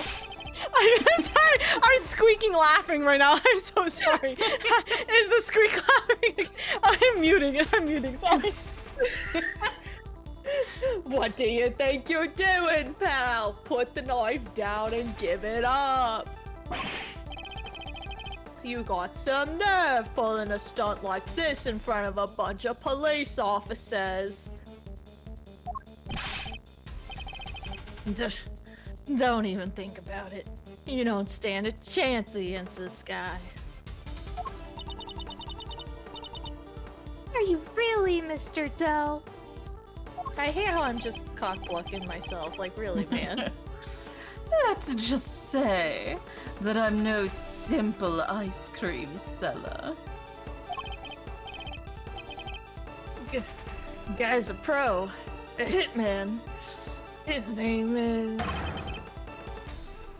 Shelly the Killer. to kill her? There's not a legal professional in the country who doesn't know that name.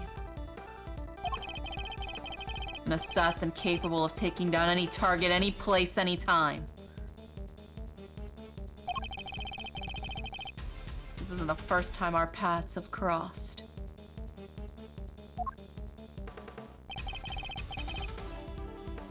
It's been too long, Mr. Edgeworth.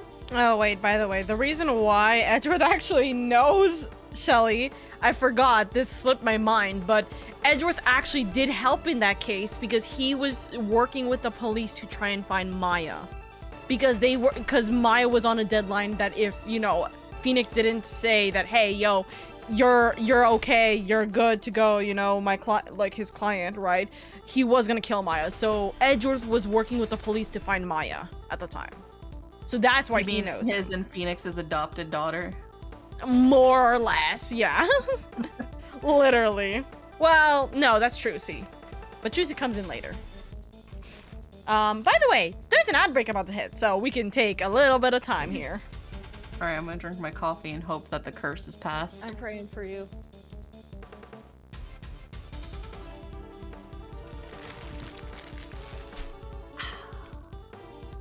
Yippee! Yay! Yippee! I love being able to drink without choking. Third time's a charm. Bum, bum, bum, bum, bum. Ad break hitting. Dude, I finished already 1 full cup of water. I'm slowly going through a second. We are living the life. We're living the life. I finished my coffee now. Can you imagine that we are still in the first part of the first case? That's crazy. Man. After this segment will literally be the second half of the case. That is, as the kids say, sicko. Sicko mode. I should probably go to bed, but I'm too invested in this Fujo romance. That's so real, Damien. That's so real. I love to live my life vicariously through all of the Fujoshi craziness I get to indulge in. So real, so real. Who's gonna stop me? They can't stop me. Exactly. No, you're unstoppable. I can make whoever I want kiss in my mind. And no one can stop me, literally. Yeah. It's like one of those hydraulic presses, but it's like the 2 characters on each end of the hydraulic press getting slowly pushed closer and closer together until they pop. Listen. I know it's from Kamen Rider, but can you blame us, Damien? Kamen Rider has some of the best Fujoshis because you cannot explain away the amount of, you know, it's like the homoerotic tension of the deep platonic bonds of brotherhood. Literally, dude. Like, how do I explain it? One of them. No, literally, like, all of them have, like, a massive crying moment over losing their other half. One of the first Kamen Riders I watched, they call each other partner. Like, just straight up, like, that's my partner right there. They are quite literally 2 halves of the same coin. And when one of them had to die, like, they both literally had just the biggest crying moment where the other guy didn't want to let him go. And, like, it was just a really bad fucking time. But he's like, no, it's okay. Like, you can let me go. And, like, he got the other guy to pull the switch to essentially kill him. And it was like, dude, I'll show you it right after this. I kid you not. Oh my god. And then the thing is that, like, he goes through the entire, like, I don't remember if it was like a year or something later, right? Where he's kind of just like a shell of his former self. Oh my god, I love fucking angst of 2 halves of the whole split apart and the suffering of the one that remains. Oh, it's so juicy. It's Damien, so I'm glad you recognized it was double. I'm so happy.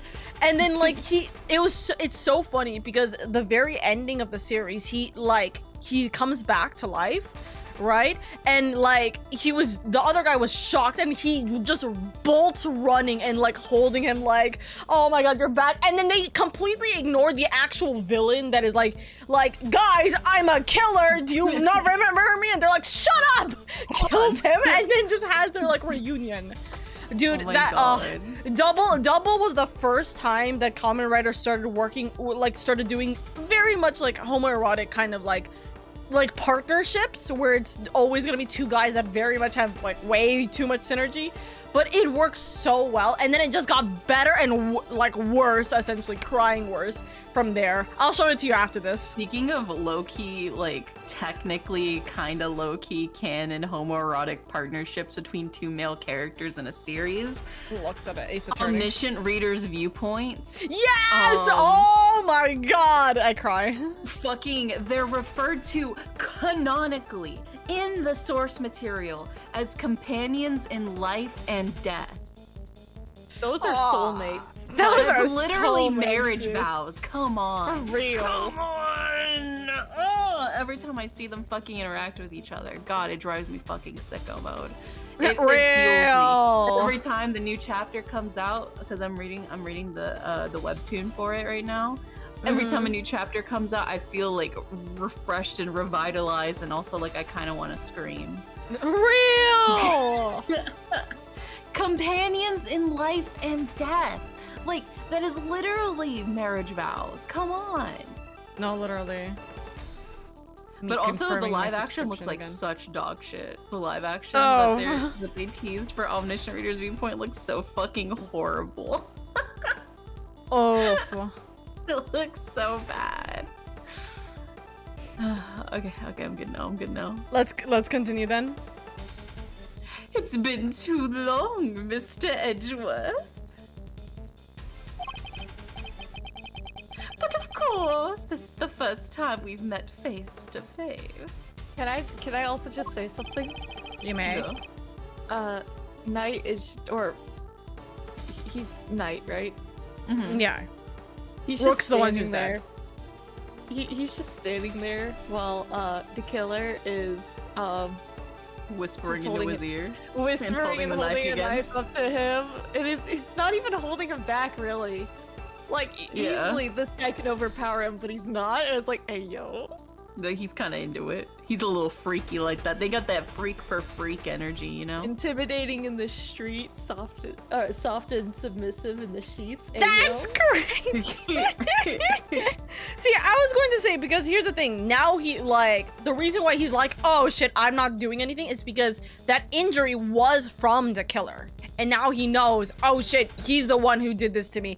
I'm not gonna risk anymore, maybe. Okay, I like to imagine they're just freak for freak. Okay, but sheets. also, Your Honor, how do we actually know if that is an actual injury or he's not just trying to hide something from the night before?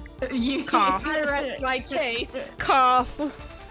Gavel on the fucking stand. If Shelly didn't have that broken arm, his hand would 100% be on his ass.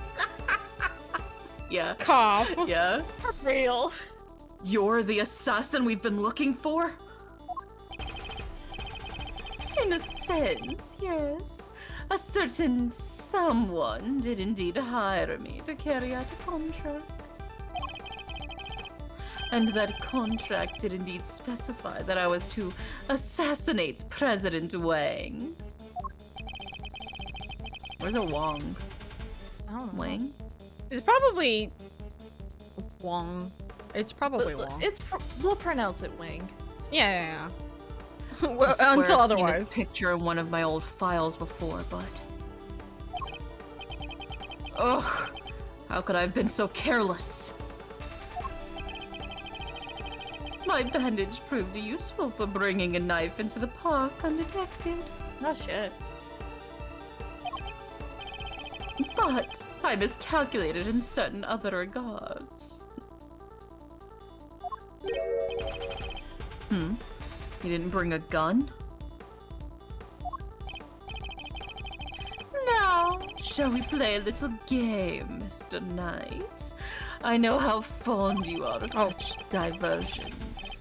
The stakes must be high in order for it to be fun, of course. Shall we wager, say, your life? What do you want from me?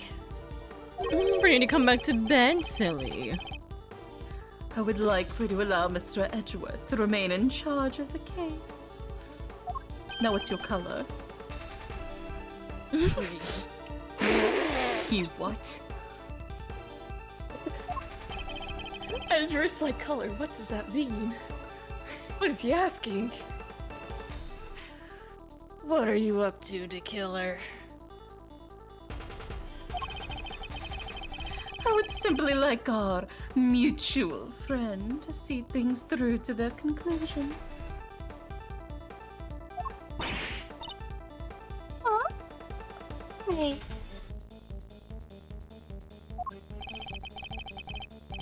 Bastian Rook was a man of great skill, one of whom I felt a certain connection. Yeah, that's the actual lovers, by the way. Oh my god, so he's about to hate fuck the guy that killed him. Oh my god! It is only right that the truth behind his death be brought to light. He literally outed himself because of the fact that his lover died. So he's like, no, I want to know what the truth is. That's so real of him. With Mr. Rook's departure, the case is now yours to investigate, is it not, Mr. Knight? Knight's tie is supposed to be a chessboard. It looks like a cookie to me. Honestly, it does look like cookies. I love the checkerboard cookie. Have you guys ever had the checkerboard Oh my cookies? god, yes, I think those are so. so I good. love those so much. I am simply asking you to transfer that authority to Mr. Edgeworth. We're literally getting in because of the killer threatening him. It's not something worth losing your life over, surely.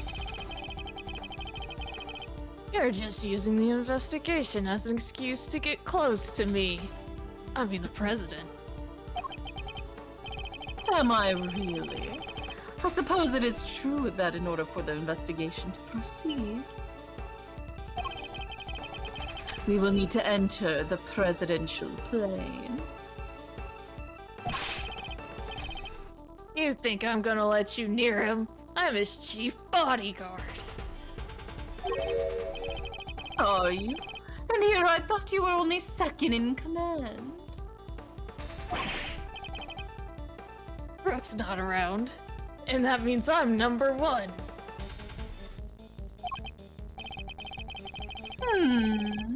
I wonder if you have what it takes to step into such capable shoes. Shelly's letting him Oh my know God, he's on Jelly's top. a Switch? Question mark? No, Dude. Shelly's absolutely the dom. Yeah, 100%. Maybe he's feeling a bit more adventurous tonight. The only switch that Shelly is a fucking switchblade. Real! He's like, damn, I didn't bring that. You. Of course I do. I'm the leader now. Me. If that is indeed the case, then I would ask that you make a choice worthy of a leader. Will you needlessly throw away your life, or will you allow the investigation to continue? Ugh. Is he really doing all this to gain access to the president? Does he even need to? What is he plotting? You have no objection, I trust, Mr. Edgeworth. Come, let's continue the investigation.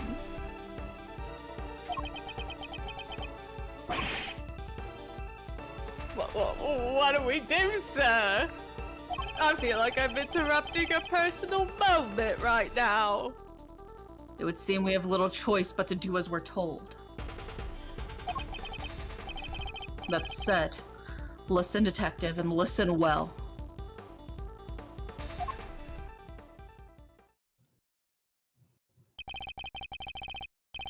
I'll buy some time as I investigate. Meanwhile, you gather the other officers. Have them surround the plane and make absolutely certain that there's no way he can escape. Yes, sir. You got it.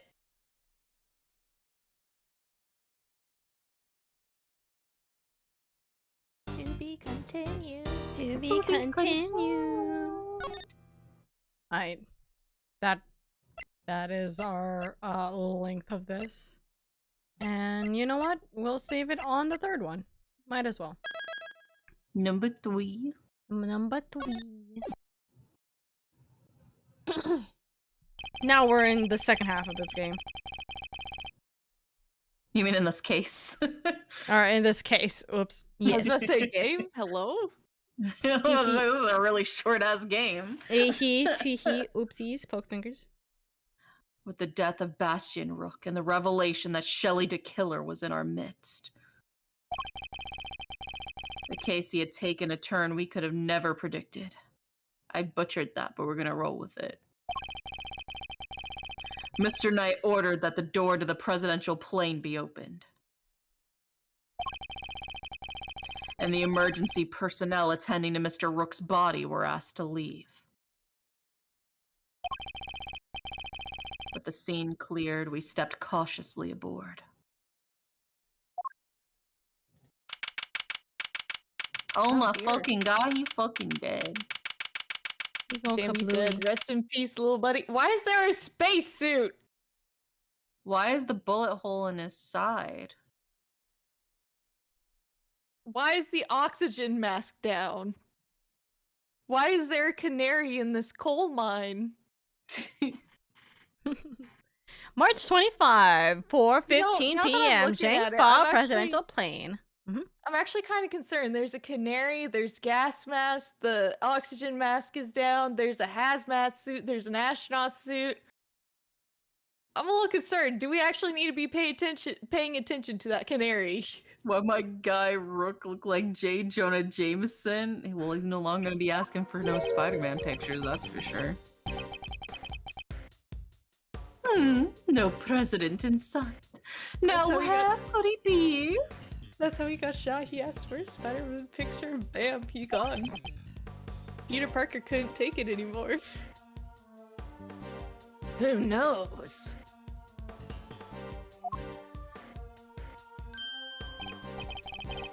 Ah, so he's hiding behind the bulkhead door over there, is he? A part of me thinks it might have to deal with the square in the floor. As courageous in the face of danger as ever. Ha! Sorry to disappoint, but... Did you seriously expect him to be standing here waiting to meet his assassin? As we have already established, my interest lies only in the successful conclusion of this investigation. Now, Mr. Edgeworth, if you would be so kind as to examine the body. All right. The only option right now is to play along. The rest is up to you, Detective Gumshoe.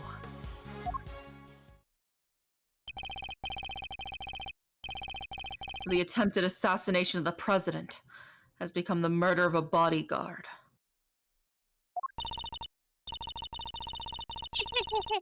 You look like you could use a little help there, Mr. Edgeworth. Not that I need it, but yes. That's what I thought. And there's nothing else for it. Hey, Faraday. Great thief extraordinaire. We'll just have to take it from here. Oh, really? You mean you're gonna solve the case for me? Nope. I thought not. But I will provide vital assistance. Now let's get to scouring this crime scene from top to bottom.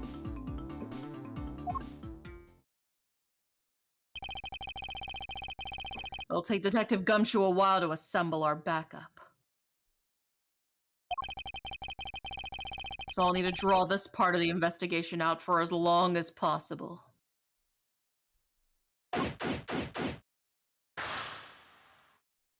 Shangfa presidential plane. Alright, time for investigating. God, I mainly noticed that the fucking bullet wound is in a weird place. Why the fuck is it in a side? If he was shot from within the crowd, he should have been hit from the front.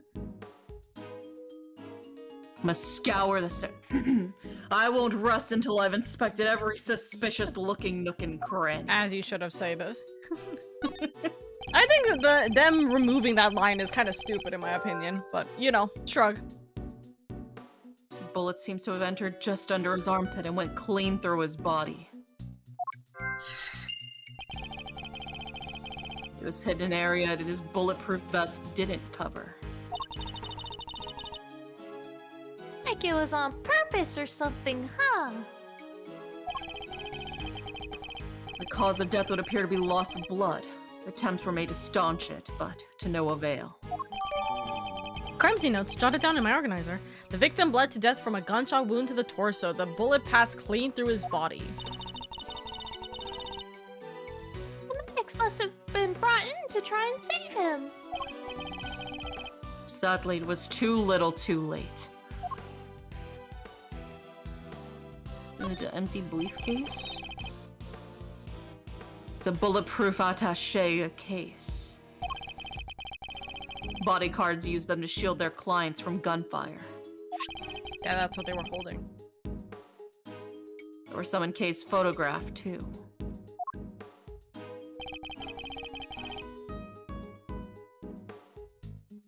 Looks like Rook and Knight each had one.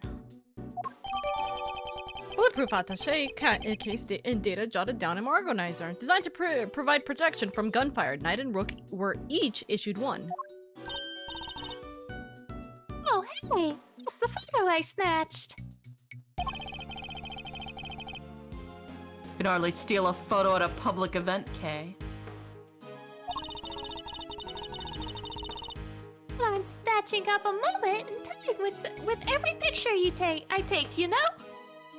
Your idea of theft is loosey-goosey at best. I take it snatch is your new favorite word? Maybe.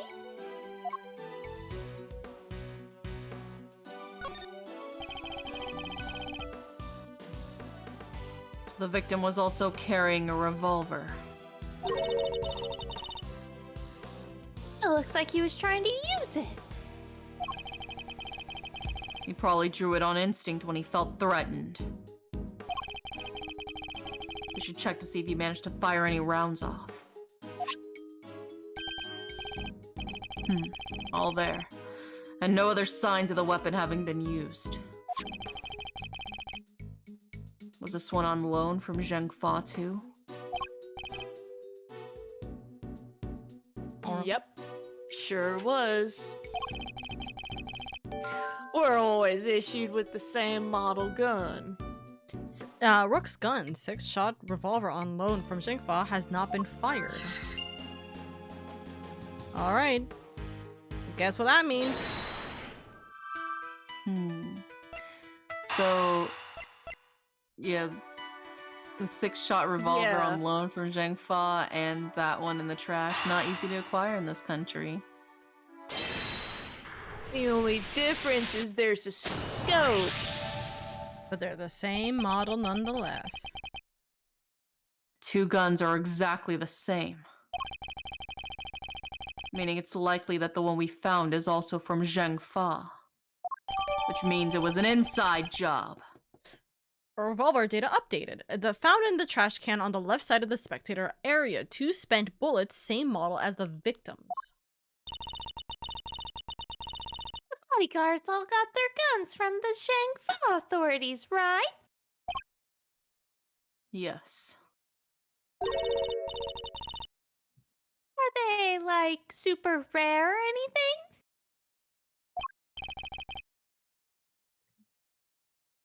No, I don't believe so. This model isn't exactly easy to come by in this country, but it's certainly not impossible either. Ooh! And here I thought they might be valuable treasures. Yes, it is something of a shame. Oh, I just mentioned treasures and you actually responded for once. Only mean to point out that if the guns were rarer, it would be much easier to trace them.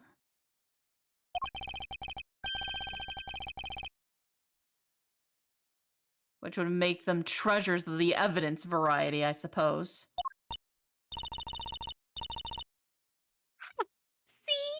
Everything's a treasure hunt one way or another, including this investigation.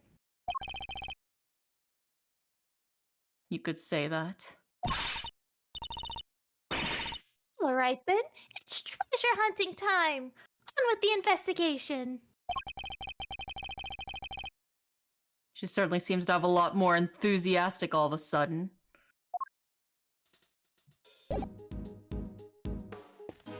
Time for. Oops, sorry. I won't interrupt your lovers. The desk. There's a bullet in the I won't rest until I've inspected every suspicious-looking nook and cranny. Also, Ayo, are those vibes on the table? That's Stop! Yo. Is that what was going on last night? That's kind of wild, dude. Sheesh. Bruh. Family friendly, I say. Not a chance, I say. Plus for a reason. Brand friendly, I say. Also not a Brand chance. friendly. Anyways. I mean, depends on the brand. Dude, did I ever mention that I got a Twitter, like, DM about someone who's like, hey, would you like to try these sex toys? Oh yeah, I've definitely gotten those too. Bro. Those are, like, insane. I'm like, uh-huh.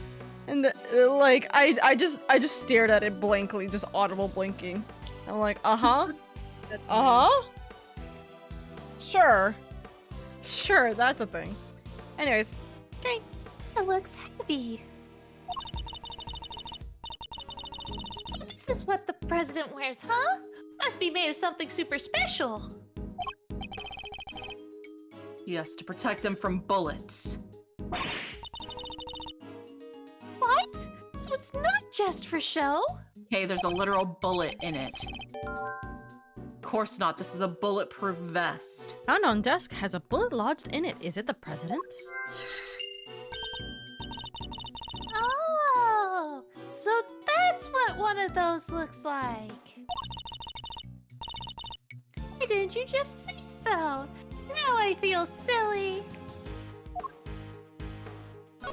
Papers.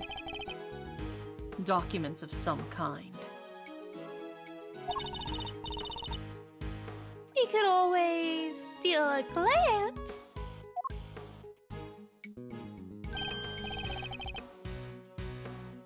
Another security plan. Oh yeah, looks like the one from the trash can. Precisely. But wait, something feels off. Yeah, their positions are switched. Yeah. The knight and the rook are switched. Let's see. They are switched. I'm just trying to see.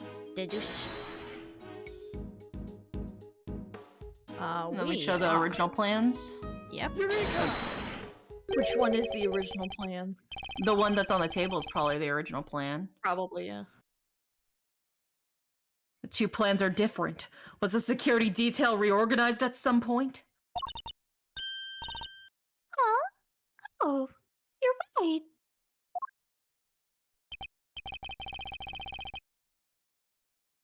Yeah, we made some last-minute changes yesterday.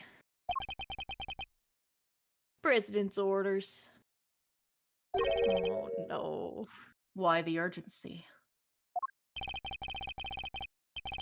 Because of what happened the day before. The killer here tried to take him down.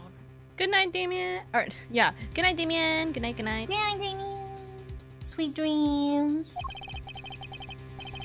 He infiltrated the security detail, poised as one of us. Brooke figured it out first, but not before the guy got within striking distance of the president. So about If our kinky. leader... That's What? so hot. So about Oh being my kinky. Brother He's is doing that, his enjoying tongue it. out and his eyes rolled back too, dude. So I'm just saying, I When? was not wrong. I was not wrong with why he was wearing a neck brace. I was not wrong. Bro, we're about to reach new heights, if you know what I'm saying. Also, you can see that Rook is the one who pretty much breaks the killer's arm. Yeah. If our leader hadn't stepped in just then, we'd all been out of a job. But he made it, and our friend here wound up with a seriously twisted arm. Bang! Rook put a bullet in it for good measure, too. That's why it's bleeding. I was about to say a twisted arm doesn't bleed. And where Okay. were you while this was happening? Enjoying it, clearly. A little too much, maybe.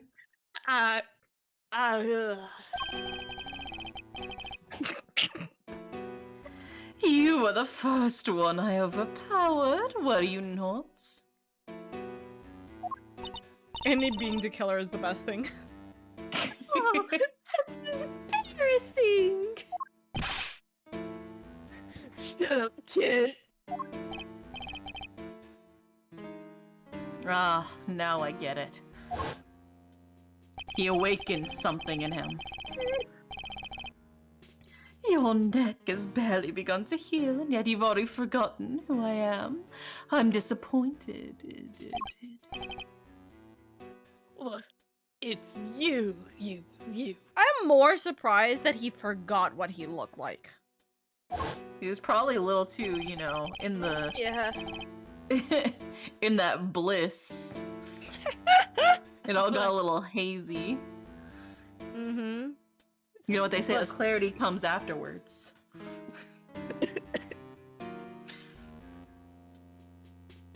Oh my god. Busted up my neck so bad I can't even look to my right. I was somewhat astonished to have sustained an injury at all. A testament to Mr. Rook's skill. He was truly a master of his craft. Unlike a certain other someone I could mention.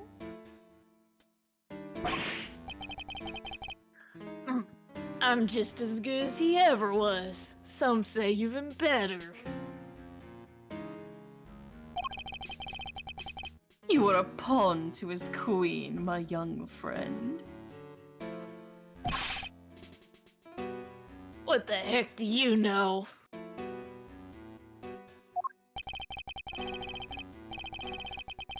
So that's why you remembered Mr. Rook's name. You admired his skills as a bodyguard.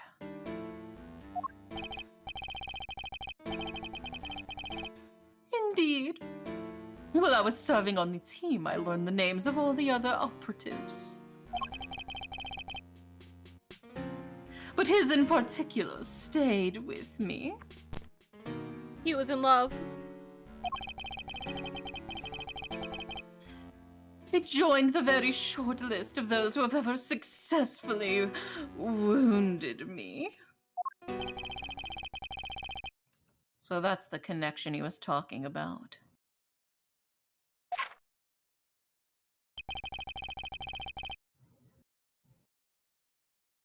And that's why we changed up the security plan. Had to be sure there weren't any more assassins in the ranks. The president didn't want anybody on stage he didn't trust, and he'd only trust 2 people. Me and Rook.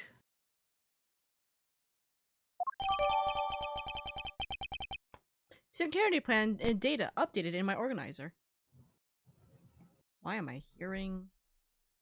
Oh, it's because of my phone. I'm like, why am I hearing like a... what's it called? Buzzing noise, and I'm like, oh, it's because my phone is near my Elgato again! Security plan data updated in my organizer. Diagrams of the president's security arrangements, which were changed only yesterday. How does that explain your change of position? Oh yeah, he switched over to the right-hand side. I told you, I can't turn my neck to the right. Could only cover the president's left side. So I wound up moving to the right side of the stage.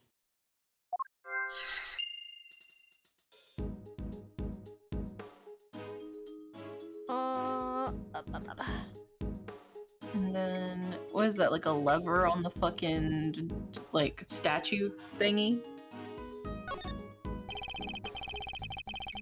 A curious figure of a curious animal with a curious expression is staring straight at me. And look, there's a big lever right by its butt.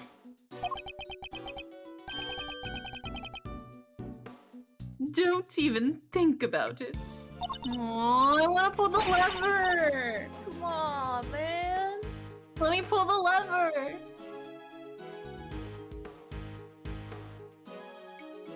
Oh, well, I wasn't thinking anything, I swear.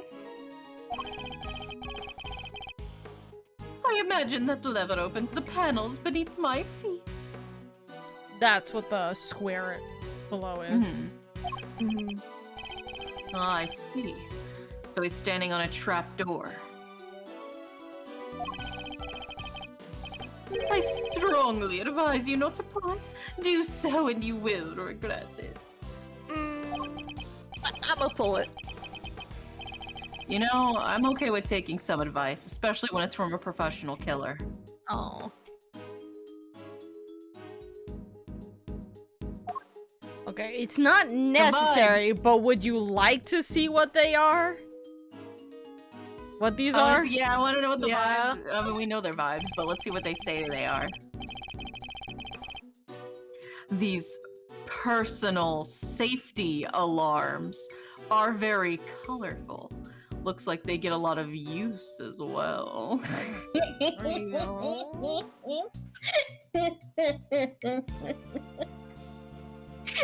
Yeah. I like the president. He seems like a thoughtful guy. Buying these for his kids. Maybe his wife, too. I hate this. Why would they all be here if that were the case? No. These are for his own personal use. Oh my god, I didn't know the president was freaky like that. Your Honor, it's simply not possible for one person to use this many personal alarms.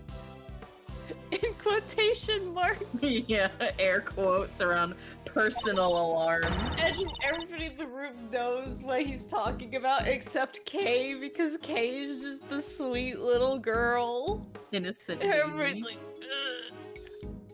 Why do you ask? Because he's human, and therefore possesses only 2 hands. God. What? 20 hands wouldn't be enough to count the number of objections I have to that objection. God. Okay, you better wash your mouth out with soap right now. It's a bank of monitors displaying camera feeds from in and around the plane. Oh. I won't rest until I've inspected every suspicious-looking nook and cranny. Ma, it's us! Yes, us, Mom! Look, Ma, I'm on TV! What on earth is this? Good question. I was wondering. That too. Oh, that is the president's favorite plushie.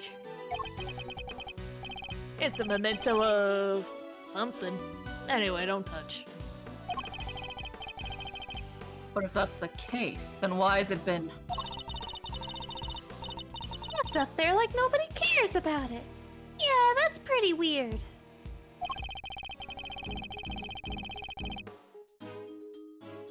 It certainly wouldn't be the first place I would think to display a beloved item. Wait, are those shards of glass underneath it?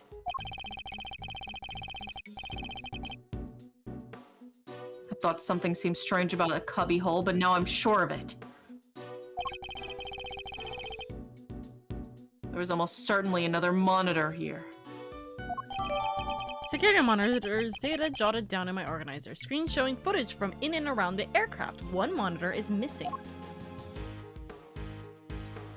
And now, logic. Hold on, are we about to have a guest on the show? Which one? Remy. Maybe. Oh my god, Wemmy. How is the queen doing? Hello? Bullet through the body and the bulletproof vest? Yeah, Remy's right. present dropped my bit rate. Help. Oh no. Remy okay? just came by and then all of a sudden everybody went crackly and I was like, oh no. You okay now? I'm good. We're good. Anyways.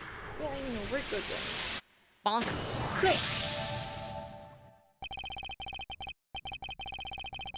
2 bullets were fired in total. We know this because 2 shots were heard. One traveled through the flag and into the balloon. The other took Mr. Rook's life. But there's a bullet in the president's vest too, right? How is that possible? How indeed? The numbers don't add up. However, there's one possible explanation. There is. After passing through his body, the bullet that took Mr. Rook's life then found itself lodged in the vest. In other words, 2 of our bullets were in fact 1. No way.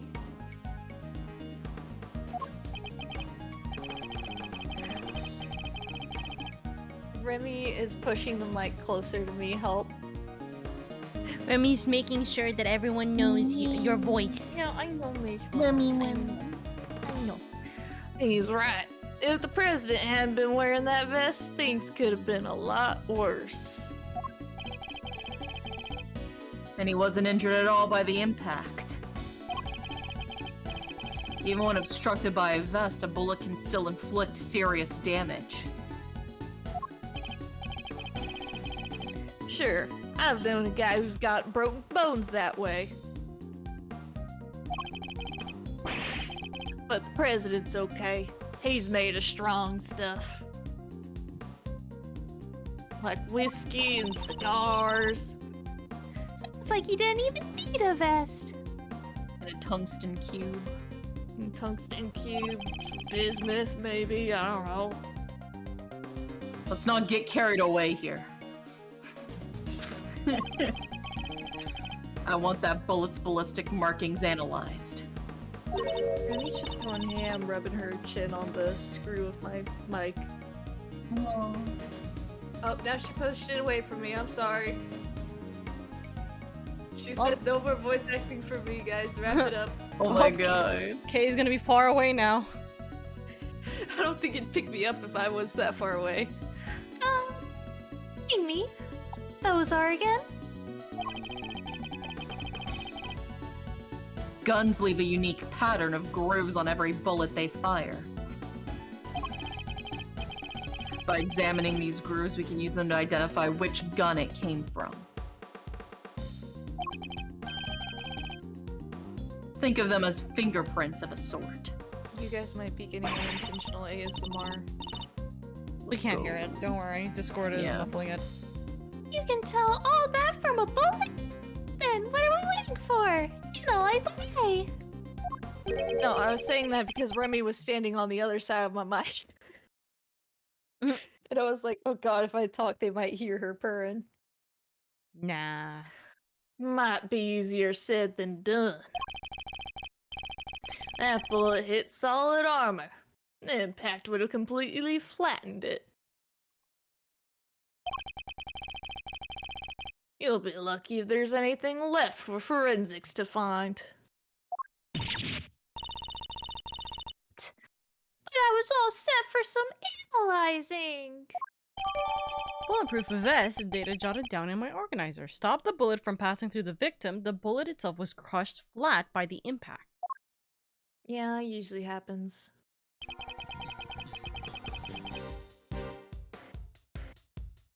That's quite enough investigating for now.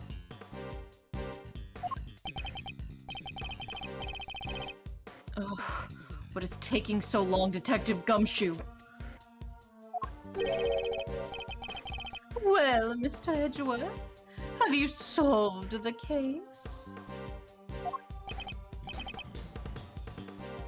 No, not yet. Is that so? Then perhaps interviewing another key witness might help you to do so. Another witness? Who? You don't mean? The most important witness of all. The man on the other side of that door. He really intends to have me question the president? Now, if you'll be so kind as to summon him, Mr. Edgeworth. Stop right there, the killer. You're nuts if you think I'd let him anywhere near you.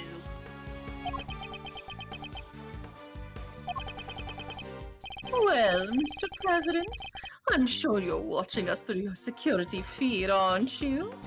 In which case, I politely request that you show yourself. That is, if you value your bodyguard's life. Ugh.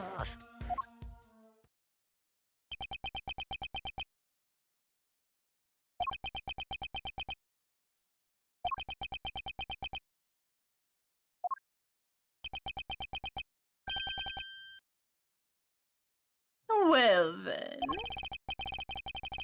If nothing else, we now know what kind of man you really are. Mr. President! Stop! You can't do this! Let's all just calm down, alright? Says the guy who was waving his gun around everywhere. I know, right? Come on, detective, where the blazes are you? Yeah, it did pick up. Eek! The lights. What's happening? Listen well, Mr. Edgeworth. I would advise you to stay very still. It seems I will not be granted my audience with the president after all. Even with Mr. Knight's life as my bargaining chip. No! Stop! Ugh. Eek! Hey, you won't get away with this, to killer. I've seen enough, and now I know the truth. Where are you? Where did you go? Oh!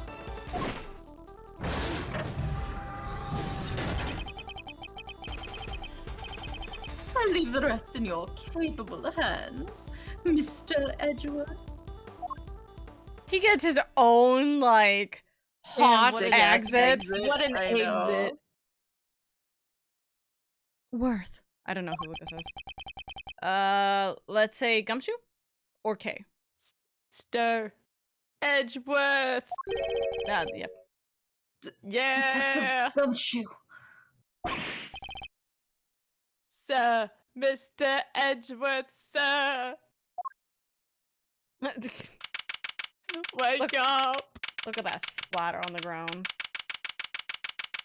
We went oof.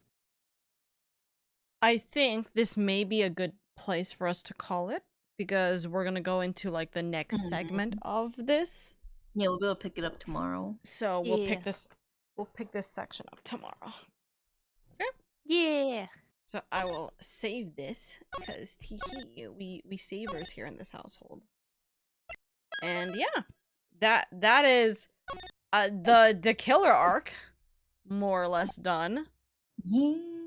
Edgeworth, Gumshoe comes back with information. We got baby girl in here, and boy is no longer dealing with a knife at his throat. Crazy. Maybe he's feeling a little disappointed by that. He was trying to get used to the feeling. That's why he has the biggest frown on his face right now, you know? Yeah, he's devastated. He's devastated. Alrighty. Ugh, okay. That definitely sounds like it's a good place for us to call it. And then after the stream, which I will figure out who we're raiding out into, after the stream, Indy, I will show you that scene with Kamen Rider. I can't show it here, unfortunately. Yeah. But I will show you that ending scene. Man, it hurts too. I love that scene so much. It hurts. So, yeah. Make sure you guys take it easy where you're able to, you know, make sure you take it, have a good time. And yeah, how do you guys feel about this, I guess, technical middle part of case 1? I'm gonna scream if I actually called it from the very beginning. Which is? That he pulled a Trump. Oh my goodness.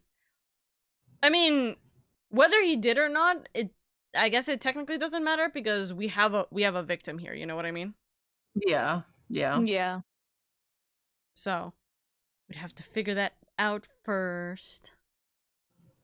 But if he's like, I pulled a Trump, and then, like, you know, he was a casualty, shrug. Oopsie doopsies. That's fucked up. That's fucked up. A little fucky wucky, if you will. Real. I flew up, so I go to bed now. Good night, sir. I'm so sorry. I hope you feel better. Please feel better. Drink plenty of fluids to replenish what you flew up. Amy on the mic. Don't fool up. You're gonna take care of yourself. Remy be like, I hear now. Remy says get better. Remy She's sorry you flew up. Remy is the best medicine. I was gonna say money could buy, but that's not money. I'm currently guarding my ankles because I know as soon as medicine. Real. I know as soon as my feet touch the ground, she's gonna start herding me off to bed. I know. All right, we're gonna go. She's asking where my ankles are, guys. Please help. Oh. She's circling around me like a shark. I'm like sitting crisscross in my chair. She can't find my ankles. Oh goodness. I know, Remy. We're gonna go give a little bit of love to hydroxide ant. I always forget how to say hydroxide for some reason. Or hydroxide. I think. I don't remember. Anyways, hydroxide ants, we're gonna go give a little bit of love to them because of the fact that they are playing Yakuza 0 for the first time. If you don't know Yakuza 0, it is a fantastic game. Please. Please go give Yakuza 0 lots of love and appreciation. They are currently playing, I think they're simultaneously playing with Prez, who I think is playing Yakuza 4 on their end. So yeah, go give them lots of love and appreciation. Thank you for the stream, Okasama. Have a good night. Have a good night. We should finish case 1 tomorrow. We should be able to finish case 1 tomorrow, so that'll be a fun time. Not theirs, okay? Take it easy. Go give Ant lots of love and appreciation from me. And yeah, I will talk to you guys tomorrow.